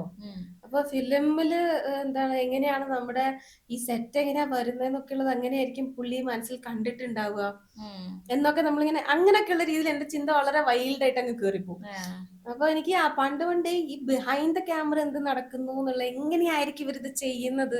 ആൻഡ് ഫൈനലി ഇതൊക്കെ വന്നിട്ട് ഈ ചെറിയ ഫിലിം, അന്ന് ഫിലിം നമ്മൾ ചിന്തിക്കുമ്പോഴും ഫിലിം ആണല്ലോ. അപ്പൊ ചെറിയ ഫിലിമിന്റെ അകത്തുള്ള സാധനം എങ്ങനെയായിരിക്കും ഇവര് കട്ട് ചെയ്യുക, ആ എഡിറ്റർ എന്തായിരിക്കും അപ്പൊ അവരുടെ കഴിവ് എന്നൊക്കെ ഞാനിങ്ങനെ ചിന്തിക്കും. അവരുടെ കണ്ണിന്റെ ഒരു കഴിവ് എന്തായിരിക്കും, അങ്ങനെയൊക്കെയാണ് ചിന്തകളൊക്കെ പോണ ആ രീതിയിലാണ്, വൈൽഡായിട്ടൊക്കെയാ പോവാ. അതുകൊണ്ട് എനിക്ക് പണ്ടേ അത് ഭയങ്കര ഇഷ്ടമാണ് അഭിനയിക്കുക. അതെന്താ അറിയോ, എനിക്ക് എപ്പോഴും ഫീൽ ചെയ്തൊരു കാര്യമാണ്, അഭിനയം കുറച്ചുകൂടി ഈസിയർ. ഞാൻ പറഞ്ഞില്ലേ അത് ഭയങ്കര ഈസി ആയിട്ടുള്ള ഒരു പണിയാണെന്നല്ല, പക്ഷെ എന്നാൽ പോലും കമ്പാരിറ്റീവ്ലി മോർ അപ്രീഷിയേറ്റഡ്. പക്ഷെ എന്താ പറയാ, ഒരുപാട് ട്രബിൾ ഇല്ലാത്തൊരു ഇതാണ്. Definitely there is a lot of trouble. അങ്ങനെ it's not easy to act in front of a camera and particularly ഒരുപാട് ടേക്ക് പോവുക, അല്ലെങ്കിൽ ഒരു പെർട്ടിക്കുലർ ക്യാരക്ടറിനെ മനസ്സിലാക്കുക, അതൊക്കെ ഭയങ്കര കഴിവുള്ള ആൾക്കാർക്ക് മാത്രം ചെയ്യാൻ പറ്റുന്ന കാര്യമാണ്. പക്ഷേ എന്നാൽ പോലും നമ്മള് ആ ഒരു ആംബിയൻസ് ഒരുക്കി കൊടുക്കാതെ അവർക്കും അത് ചെയ്യാൻ പറ്റില്ലല്ലോ. ആ ആംബിയൻസ് ഒരുക്കി കൊടുക്കുന്നതിൽ ഒരു ടാസ്ക് ഉണ്ട്, പക്ഷെ അത് അത്ര അപ്രീഷിയേറ്റഡും അല്ല. അവിടെയാണ് ഞാനത് ഇതിനു മുമ്പേ ഞാൻ പ്രശാന്ത് മാധവ്, നമ്മുടെ ആടുജീവിതത്തിന്റെ ഡയറക്ടർ ചേട്ടൻ ഇന്റർവ്യൂ ചെയ്തിട്ടുണ്ടായിരുന്നു. അപ്പോഴാണ് ഞാനിങ്ങനെ ഓരോ പറയുമ്പോഴത്തേക്ക് നമ്മൾ ഭയങ്കരമായിട്ട് ഇപ്പൊ ചിലപ്പോ നമ്മളൊരു നോർമൽ ഓഡിയൻസ് ആയിട്ട് കാണുമ്പോഴത്തേക്ക് സസൂക്ഷ്മം എന്തൊക്കെയാ ഫ്രെയിമിൽ വന്നിട്ടുണ്ട് എന്ന് പറഞ്ഞ് നോക്കത്തില്ല. പക്ഷെ അതൊക്കെ പ്ലേസ് ചെയ്ത് ചിലപ്പോ നമ്മുടെ പ്രോസസ്സ് പോവുക. ഇപ്പൊ ചേച്ചി പറഞ്ഞ പോലെ ലൈക്ക് ഒരു റിയൽ സ്ഥലത്ത് പോയിട്ട് ഷൂട്ട് ചെയ്തതാണെന്ന് വിചാരിക്കും, പക്ഷെ അത് ഫുൾ സെറ്റ് ആണ് എന്നൊക്കെ മനസ്സിലാക്കി വരുമ്പോഴത്തേക്കാണ് എത്രത്തോളം ഹാർഡ് വർക്ക് അതിന്റെ പിറകില് നിങ്ങളെ പോലുള്ളവർ ചെയ്യുന്നുണ്ട് എന്നുള്ളത് മനസ്സിലാവുന്നത്. അന്ന് ചേട്ടൻ പറഞ്ഞപ്പോഴും ഇതുപോലെ ഞാനിങ്ങനെ അന്തം വിട്ടിരിക്കുവായിരുന്നു. കുറെ കാര്യങ്ങള് ഇങ്ങനെ അവിടെ ഇവിടെ പ്ലേസ് ചെയ്ത കാര്യങ്ങൾ കുറെ ഇതൊക്കെ പറയുമ്പോഴത്തേക്കും.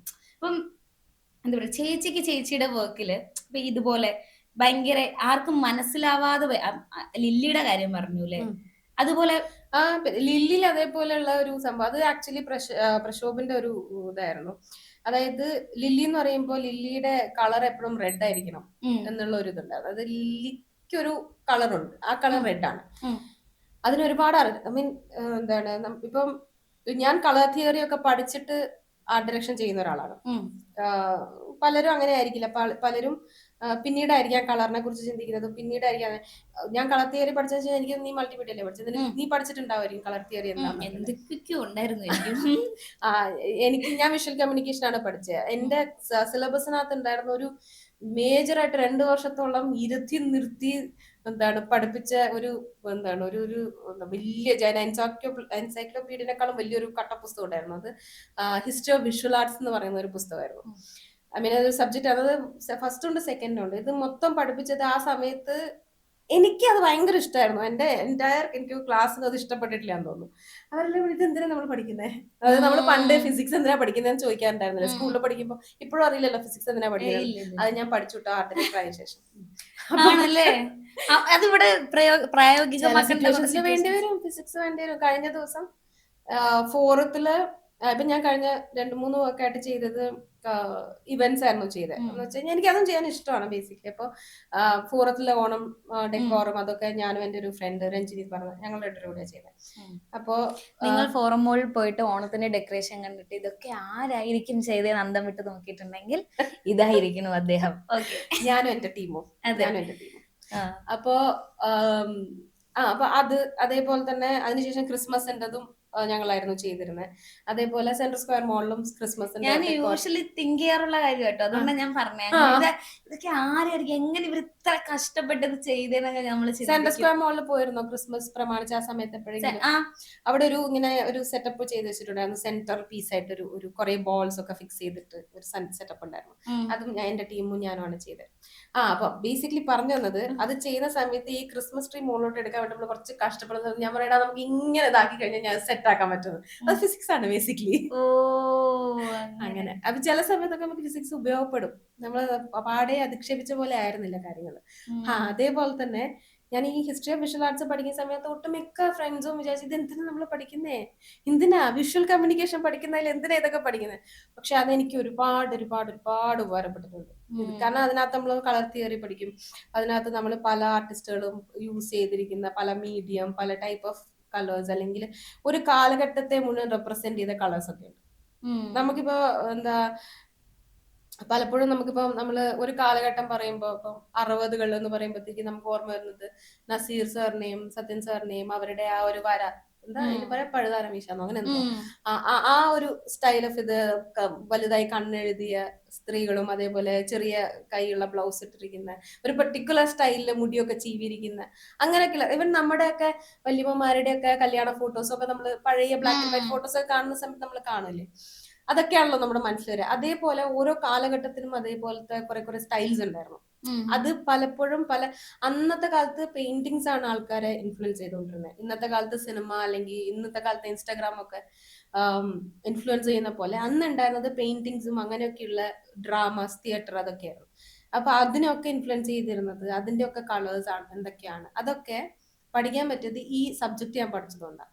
അതുകൊണ്ട് തന്നെ ഈ പറയുന്ന കളർ തിയറി വളരെ ഹെൽപ്ഫുൾ ആയിരുന്നു. അപ്പൊ ഞാൻ പറഞ്ഞു തന്നത് ലില്ലിയിൽ ഇതേപോലെ നമ്മൾ യൂസ് ചെയ്താണ് റെഡ് എന്ന് പറയുന്നത്. ഈ ലില്ലിനെ കാണിക്കുന്ന ഓരോ സമയത്തും എന്താണ് എവിടെയെങ്കിലും ഒരു റെഡിന്റെ എലമെന്റ് അല്ലെങ്കിൽ ഒരു റെഡിന്റെ കളർ പാലറ്റിലുള്ള എന്തെങ്കിലും ഒരു ഷെയ്ഡ് എവിടെയെങ്കിലും കിടപ്പുണ്ടാവും. അത് നമ്മൾ ഫോഴ്സ്ഫുള്ളി വെച്ചൊരു എലമെന്റ് ആയിരുന്നു. അതുപോലെ എന്താ അങ്ങനെ ചെറിയ ചെറിയ സാധനങ്ങളൊക്കെ എനിക്ക് അങ്ങനെ ഇന്നത് തന്നെ വേണം എന്നുള്ള രീതിയിൽ ഞാൻ പലപ്പോഴും വാശി പിടിക്കാറുള്ള ചില കാര്യങ്ങളുണ്ട്. ഇതേപോലെ ഞാൻ ഇതിന് മുന്നേയും പലപ്പോഴും പറഞ്ഞിട്ടുള്ള ഒരു കാര്യമാണ്. അതെന്ന് വെച്ച് കഴിഞ്ഞാൽ എനിക്ക് ഭയങ്കര ഇഷ്ടമുള്ള ഒരു ഇതായിരുന്നു. ഓപ്പറേഷൻ ജാവയില് പല സിറ്റുവേഷൻസിലും നമ്മൾ ചില എലമെന്റ്സ് ഇതേപോലെ കൊണ്ടുവന്നിട്ടുണ്ട്. അതിലൊന്ന് ഈ പറയുന്ന ഫുഡ് ഡെലിവറിയുടെ ആ ഒരു ഇതിനകത്ത് ഈ ഫീമെയിൽ ഒരു പുസ്തകം എടുത്തുകൊണ്ട് അത് വായിച്ചുകൊണ്ടാണ് ആക്ച്വലി അവർ ഐ മീൻ തുടക്കത്തിൽ അവരത് വായിക്കുകയാണെന്നുള്ളൊരു കൊടുത്തോണ്ടാണ് ആ ഇത് തുടങ്ങുന്നത്. ഈ പുള്ളിക്കാരി ആ പുസ്തകം അവിടെ വെച്ചിട്ടാണ് ബാക്കി കറണ്ട് പോകുന്നതും ആ സിറ്റുവേഷൻ ഒക്കെ നടക്കുന്നത്. ആ പുസ്തകത്തിന്റെ പേര് പ്രിഡേറ്റർ എന്നാണ്. അപ്പം ആ പുസ്തകം തന്നെ അതെന്റെ പുസ്തകമായിരുന്നു. അതെനിക്ക് നഷ്ടപ്പെട്ടു പോയി ആ ഷൂട്ട് കഴിഞ്ഞപ്പോഴേക്കും. ആ പുസ്തകം അവിടെ വേണമെന്നുള്ളതും അത് ഫോക്കസിൽ ഉണ്ടാവണം എന്നുള്ളതും അല്ലെങ്കിൽ അവളത് വായിക്കണം എന്നുള്ളതും എൻ്റെ ഒരു ആഗ്രഹമായിരുന്നു. കാരണം എന്താ പ്രിഡേറ്റർ എന്ന് പറയുന്നതിന്റെ അർത്ഥം തന്നെ somebody is like looking to prey on you, അങ്ങനത്തെ ഒരു ഇതാണല്ലോ. അപ്പോ എനിക്കത് വേണമെന്നുണ്ടായിരുന്നു. ഞാൻ ആ പുസ്തകം അവിടെ വെച്ചു. അത് കഴിഞ്ഞിട്ട് നമ്മൾ അവിടുത്തെ കുറച്ച് പോർഷൻസ് ഷൂട്ട് ചെയ്തു. എന്ന് വെച്ചാൽ നമ്മൾ അതിനകത്ത് 2 രീതിയിലാണ് ഈ വീട് കാണിക്കുന്നത്. ഒന്ന് ഈ കൊലപാതകം നടന്നതിന് ശേഷം, അതിന് തൊട്ട് മുന്നേ, കൊലപാതകം നടക്കുന്നതിന് തൊട്ട് മുന്നേ ഉള്ള ഗീതാകുഷിയുടെ ആ ഒരു ഇത്. അപ്പൊ അതില് ഒരു പോർഷൻ നമ്മൾ ഷൂട്ട് ചെയ്ത് കഴിഞ്ഞതിന് ശേഷം നമ്മൾ സ്കെഡ്യൂൾ ബ്രേക്ക് ചെയ്ത് ഞങ്ങൾ വേറെ സ്ഥലത്ത് പോയി ഷൂട്ട് ചെയ്തിട്ട് ആ വീട് മൊത്തം അടച്ചു പൂട്ടി വെച്ചു. ഷൂട്ട് ചെയ്തിട്ട് തിരിച്ചു വന്നിട്ടാണ് നമ്മൾ ബാക്കിയുള്ള സെറ്റ് ഷൂട്ട് ചെയ്തത്. തിരിച്ചു വന്നപ്പോ എന്റെ പുസ്തകത്തിനകത്ത് 9 പുസ്തകം കാണുന്നില്ല. അപ്പൊ എനിക്ക് എന്താ, ഒന്നാമത്തെ കാര്യം പുസ്തകം നഷ്ടപ്പെടുമെന്ന്. ഞാൻ അന്ന് നമ്മുടെ ബഡ്ജറ്റൊക്കെ അങ്ങ് കുറഞ്ഞില്ലാതായ സമയത്ത് ആണ് ഞാൻ പുസ്തകം അവിടെ കൊണ്ടുവന്ന് വെക്കുന്നത്, വേറെ നിവൃത്തിയില്ലാത്തതുകൊണ്ട്. അപ്പൊ എന്റെ വീട്ടിൽ നിന്നുള്ള കുറെ എലമെന്റ്സ് ഒക്കെ ഞാൻ കുറെ സാധനങ്ങളൊക്കെ അവിടെ കൊണ്ടുപോയി വെച്ചിട്ടുണ്ടായിരുന്നു. അതിന്റെ കൂട്ടത്തിൽ പുസ്തകം ഉണ്ടായിരുന്നു, അത് മിസ്സായി. അപ്പൊ അതെനിക്ക് വേണം, കാരണം ഇനി അത് വേണമെങ്കിൽ ഇനി അത് എന്താ പ്രിന്റ് ഔട്ട് എടുക്കണം. അങ്ങനെ രാത്രി ഏതോ ഒരു കട എന്റെ അസോസിയേറ്റ് പോയി തുറപ്പിച്ച് അവിടുന്ന് ഇതിന്റെ മൊത്തം ലേ ഔട്ട് ഞാൻ ഗൂഗിൾ സെർച്ച് ചെയ്ത് സെറ്റ് ചെയ്ത് കൊടുത്ത് അത് വേറെ പുസ്തകം വാങ്ങിച്ച് അതിന്റെ പുറത്ത് ഒട്ടിച്ച് സെറ്റ് ചെയ്തിട്ട് കൊണ്ടുപോകും. അങ്ങനെയാണ്. അപ്പൊ ഇങ്ങനെ ഈ കണ്ടിന്യൂറ്റി പ്രശ്നങ്ങളൊക്കെ വന്നു കഴിഞ്ഞാൽ ഇഷ്ടം പോലെ, അയ്യോ എന്തുമാത്രം കണ്ടിന്യൂറ്റി. അത് ചില സിറ്റുവേഷൻസിൽ എന്ന് വെച്ചാൽ ഇതൊക്കെ ഇങ്ങനെയാ പോകുന്നേന്നുള്ളതാണ്. ഈ 9 പുസ്തകം കാണാതെ വെച്ച് കഴിഞ്ഞാൽ ആരും എടുത്തോണ്ട് പോയതായിരിക്കണം, പക്ഷെ അത് നമുക്ക് ആരുടെ അടുത്ത് ചോദിക്കാൻ പറ്റും. പലപ്പോഴും ഈ കണ്ടിന്യൂറ്റി അയ്യോ കണ്ടിന്യൂറ്റിയുടെ വേറെ വലിയ പ്രശ്നം വന്നിട്ടുണ്ടായിരുന്നു. അതായത് ഏതോ ഒരു സിനിമയിൽ നമ്മള് പോലീസ് സ്റ്റേഷൻ എന്തോന്ന് ഷൂട്ട് ചെയ്യുന്ന സമയത്ത് ആദ്യത്തെ ഒരു പോർഷൻ ഷൂട്ട് ചെയ്തു. അപ്പൊ ആ പോലീസുകാരന്റെ ടേബിൾ ഒരു പെർട്ടിക്കുലർ ടൈപ്പ് ഓഫ് ടേബിൾ ആയിരുന്നു. സാധാരണ ടേബിൾ ആണ് കാണുമ്പോൾ, പക്ഷെ അതിന് കുറച്ച് കമ്പാർട്ട്മെന്റ്സ് ഒക്കെ ഉള്ള ഒരു ഇതായിരുന്നു. എന്നിട്ട് നമ്മൾ വിചാരിച്ചൊക്കെ റെന്റ് നമ്മളിപ്പോ അത് ഇനി 10 ദിവസം എന്തോ കഴിഞ്ഞിട്ടാണ് അടുത്ത സെറ്റപ്പ് ഷൂട്ട് അതിൽ വരുന്നുള്ളൂ. പിന്നെ പിന്നെ ഈ 10 ദിവസം വെറുതെ റെന്റ് കൊടുക്കണ്ടല്ലോ എന്ന് വെച്ചിട്ട് ഫർണിച്ചർ മുഴുവൻ തിരിച്ചു കൊടുത്തിട്ട് ഷൂട്ട് വരുന്നുണ്ട് കേട്ടോ, എന്ന ദിവസം മുതൽ ഉണ്ട് എന്നൊക്കെ പറഞ്ഞു. പക്ഷെ ഈ സാധനം അറിയാതെ അവര് ആരോ വന്നപ്പോ എടുത്തോണ്ട് പോയി വേറെ ഒരു ഷൂട്ടിന്. ടേബിൾ പോയി, ടേബിളിന്റെ കണ്ടിന്യൂറ്റി ഉണ്ടായിരുന്നു. അതിനുശേഷം ഞങ്ങൾ നോക്കിയപ്പോ ഇതുമാതിരിയുള്ള ടേബിൾ എവിടെയുമില്ല. അയ്യോ, പിന്നെ അവസാനം എങ്ങനെയൊക്കെയോ കവറപ്പ് ഒക്കെ ചെയ്ത് ഒരു ചെറിയ പോർഷൻ എന്താ കട്ടയൊക്കെ ചെയ്ത് വെച്ച് അങ്ങനെയൊക്കെ സെറ്റ് ചെയ്തിട്ട് റെഡിയാക്കി എങ്ങനെയൊക്കെയോ അത് ഷൂട്ട് ചെയ്ത് തീർക്കുക ചെയ്ത്. അത് നമ്മൾ ആ സമയത്താണ് ചിന്തിക്കുന്നത്. നമ്മൾ കാണുമ്പോൾ അതൊരു സാധാരണ ടേബിൾ ആണ്, നമുക്ക് അത് കണ്ടു കഴിഞ്ഞാൽ നമുക്ക് തോന്നും നമ്മുടെ ഒക്കെ വീട്ടിലൊക്കെ ഉണ്ടായിരുന്നിട്ടുള്ള ഒരു ടൈപ്പ് ഓഫ് ടേബിൾ ആണ്. പക്ഷേ ആ ഷൂട്ട് ചെയ്ത് കഴിഞ്ഞിട്ട് തിരിച്ച് നമ്മൾ വീണ്ടും നോക്കുമ്പോഴാണ് അതിന്റെ ഫ്ലോ നമുക്ക് കണ്ടാൽ മനസ്സിലാവും. ഇത് അതല്ല എന്നുള്ളത് ആളുകൾക്ക് കണ്ടാൽ മനസ്സിലാവും, കാരണം അതിന്റെ വലിപ്പം അങ്ങനെയാണ്. ഇതേപോലെ വേറൊരു ഇഷ്യൂ ഉണ്ടായിരുന്നു. ഇതേപോലെ നമ്മള് ആ മൂവി എനിക്ക് തോന്നില്ല റിലീസ് ആവുന്നത്. അതൊരു ഹിന്ദി മൂവി ആയിരുന്നു, ആദിൽ ഹുസൈനൊക്കെ അഭിനയിച്ചൊരു മൂവി. അത് വലിയ വലിയ ആളുകളാണ് അതിന്റെ ബിഹൈൻഡ് ദ ക്യാമറ ഉണ്ടായിരുന്നത്. ഞാൻ മാത്രമാണ് ഒരു പുതിയൊരാള്. അതായത് എന്താ ചാൾസ് ഓമേ എന്ന് പറയുന്ന രൺദീപ് ഹൂഡയുടെ പടം ഡയറക്ട് ചെയ്ത ഡയറക്ടർ, പിന്നെ അതേപോലെ ഒരുപാട് നാഷണൽ അവാർഡ്സ് കിട്ടിയിട്ടുള്ള രഞ്ജൻ പാൽ എന്ന് പറയുന്ന ഒരു സിനിമറ്റോഗ്രാഫർ, റസൂൽ പൂക്കുറ്റിയായിരുന്നു അതിന്റെ സൗണ്ട് ഡിസൈൻ. അങ്ങനെ വലിയ വലിയ ആളുകളാണ്, അതിന്റെ ഇടയിൽ ഞാൻ. അപ്പോ ഇത് ചെയ്യുന്നത് മറയൂർ, കാന്തല്ലൂർ ആ ഭാഗത്താ ഷൂട്ട് ചെയ്യുന്നത്. അവിടെ ഞങ്ങൾ ഇന്റീരിയർ ഒരു വീട് കണ്ടു, നല്ല ഇന്റീരിയർ ആണ്, ഒക്കെ സെറ്റാണ്, പെർഫെക്റ്റ്. എക്സ്റ്റീരിയർ വളരെ മനോഹരമായ ഒരു വെള്ളച്ചാട്ടത്തിന്റെ സൈഡിൽ നമ്മൾ കണ്ടു, അതും പെർഫെക്റ്റ്. ആ സമയത്ത് ഞാൻ നോട്ടീസ് ചെയ്തില്ല, ഡയറക്ടർ നോട്ടീസ് ചെയ്തില്ല, സിനിമറ്റോഗ്രാഫർ ഒരിക്കലും നോട്ടീസ് ചെയ്തില്ല ഒരു സംഭവം. അതായത് ഈ എക്സ്റ്റീരിയറിലുള്ള വീടിന് ഡോറിന്റെ ഒരു സൈഡിൽ മാത്രമേ ജനലുള്ളൂ, അപ്പുറത്തെ സൈഡിൽ ജനലില്ല. ഇന്റീരിയറിൽ 2 സൈഡിലും ജനലുണ്ട്. എന്നിട്ട് ഞങ്ങൾ ഇന്റീരിയർ പോയി ഷൂട്ട് ചെയ്ത് കഴിഞ്ഞിട്ട് എല്ലാം ഷൂട്ട് ചെയ്ത് അപ്പൊ ആ 2 ജനലും നമ്മൾ യൂസ് ചെയ്തു. എല്ലാം ചെയ്ത് കഴിഞ്ഞതിന് ശേഷം തിരിച്ചു വിട വരുമ്പോഴത്തേക്ക് ജനാലില്ല അവസാനം. അപ്പൊ അത് ഷൂട്ട് തുടങ്ങാറായി. അപ്പൊ അപ്പോഴാണ് നമ്മൾ ശ്രദ്ധിക്കുന്നത്, കാരണം ബാക്കി എല്ലാ ലേ ഔട്ടും കറക്റ്റാ, ഈ ഒരൊറ്റ ജനാല ഒഴികെ. ഫൈനലി ലാസ്റ്റ് മിനിറ്റ് ഞാനും എന്റെ ആർട്ടിൽ ഡമ്മി ചെയ്യുന്ന ചേട്ടനും കൂടി, ഞാനും പുള്ളിയും കൂടി അവിടെ ഇരുന്നിട്ട് എന്താണ് ഒരു ഡമ്മി വിൻഡോ ഉണ്ടാക്കി. ലാസ്റ്റ് മിനിറ്റില് പൈപ്പൊക്കെ വെച്ച് കമ്പിയൊക്കെ സെറ്റ് ചെയ്ത് കോട്ടൺസ് ഒക്കെ സെറ്റ് ചെയ്ത് ഒരുവിധം എങ്ങനെയൊക്കെയോ അത് ഉണ്ടാക്കി അത് അവിടെ കൊണ്ടുവന്ന് വെച്ചു. അടുത്തുനിന്ന് നോക്കിക്കഴിഞ്ഞാൽ പക്ക ഫേക്കാണ്, പക്ഷെ എന്തോ ഭാഗത്തിന് അടുത്തുനിന്നുള്ള ഷോട്ടുകളൊന്നും ഉണ്ടായിരുന്നു, എല്ലാം കുറച്ച് ദൂരത്തുനിന്നുള്ളതും പിന്നെ അടുത്തുനിന്ന് വരുന്ന ക്ലോസ് ഒക്കെ മറ്റു ഏരിയകളിലൊക്കെ ആയിരുന്നു. അതുകൊണ്ട് ഞങ്ങൾ രക്ഷപ്പെട്ടു, ലാസ്റ്റ് മിനിറ്റിലായിരുന്നു. പക്ഷെ അതൊരു എക്സ്പീരിയൻസ് ആണ്, എന്ന് വെച്ചാൽ ആ നിമിഷം അതായത് പുറത്തുനിന്ന് കുറച്ച് ദൂരത്ത് നോക്കിക്കഴിഞ്ഞാൽ അത് അവിടെയുള്ള ഒരു ജനൽ തന്നെയാണ്. അത് പുള്ളിയുടെ കഴിവാണ്. ആ സമയത്ത് അത് മാച്ച് ചെയ്ത് പെയിന്റ് ഒക്കെ ചെയ്തത് പുള്ളിയുടെ കഴിവാണ്. ബട്ട് അങ്ങനെയുള്ള കുറെ കുറെ രസകരമായിട്ടുള്ള എക്സ്പീരിയൻസസ് ഒക്കെ ഉണ്ട്. ആ സമയത്ത് നമ്മളിങ്ങനെ മുൾമുനയിലായിരിക്കും. പക്ഷെ അത് ചെയ്ത് കഴിയുമ്പോൾ ആളുകൾ വന്നിട്ട് കൊള്ളാം എന്ന് പറയുമ്പോൾ ഉണ്ടാവുന്ന ഒരു സാറ്റിസ്ഫാക്ഷൻ ഉണ്ടല്ലോ, അയ്യോ അത് ഭയങ്കരമാണ്. അത് പിന്നെ നമ്മൾ എത്ര സ്ക്രീനിന്റെ മുമ്പിൽ അഭിനയിച്ചു കഴിഞ്ഞാലും കിട്ടില്ല. ആ ഒരു ഹൈക്ക് വേണ്ടി തന്നെ ആയിരിക്കും അല്ലേ? ഇപ്പം ചേച്ചിക്ക് അങ്ങനെ ഒരു ഇത് എന്തായാലും ഉണ്ടാവൂലോ അതെ അല്ലേ? ഉണ്ട്.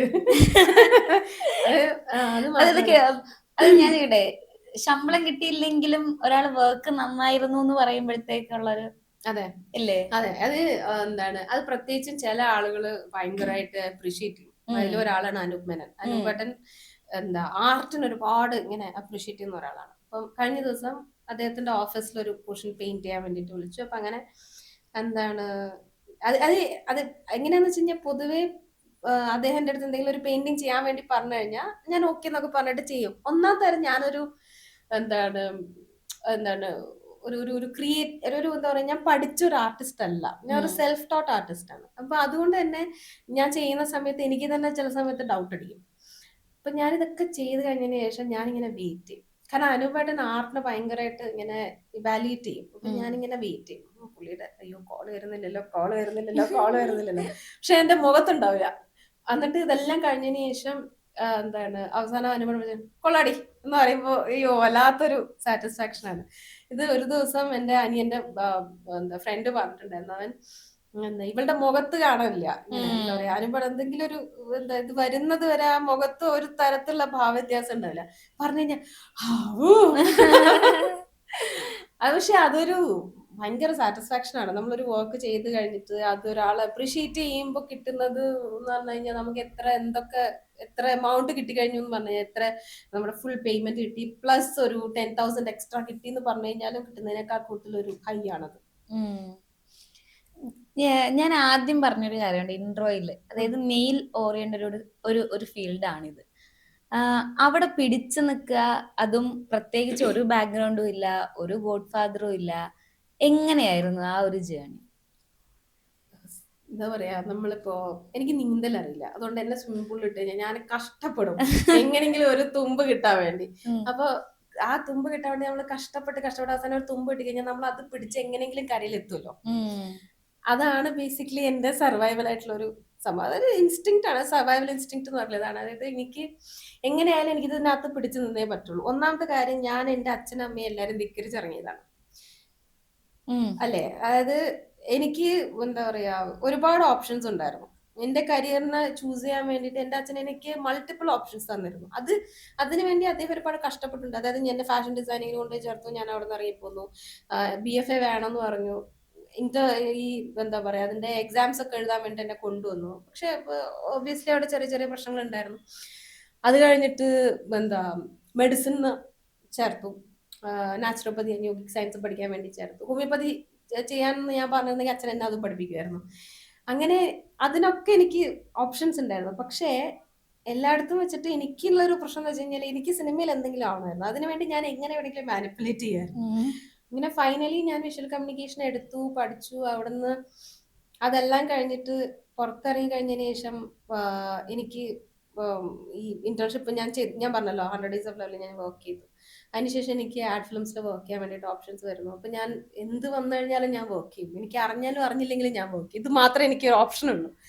അങ്ങനെ അതിന് വർക്ക് ചെയ്യുന്നു. വർക്ക് ചെയ്തതിന് ശേഷം അച്ഛൻ പറയുന്നത് ശരിയാവില്ല, ഇവര് കാട്ടിലൊക്കെ പോയി ഷൂട്ട് ചെയ്യും, അപ്പൊ നീ കാട്ടിൽ പോവോ? ഞാൻ പറഞ്ഞു ഞാൻ കാട്ടിൽ പോകും എന്ന് പറഞ്ഞിട്ട് ഞാൻ അവിടുന്ന് വഴക്കിട്ടിട്ടാണല്ലോ ഞാൻ വരുന്നത്. അപ്പൊ പിന്നെ എനിക്ക് എങ്ങനെയെങ്കിലും സർവൈവ് ചെയ്തേ പറ്റുള്ളൂ. എനിക്ക് എന്താണ്, I have to work like anything so that I have to achieve this, I have to be something in this industry.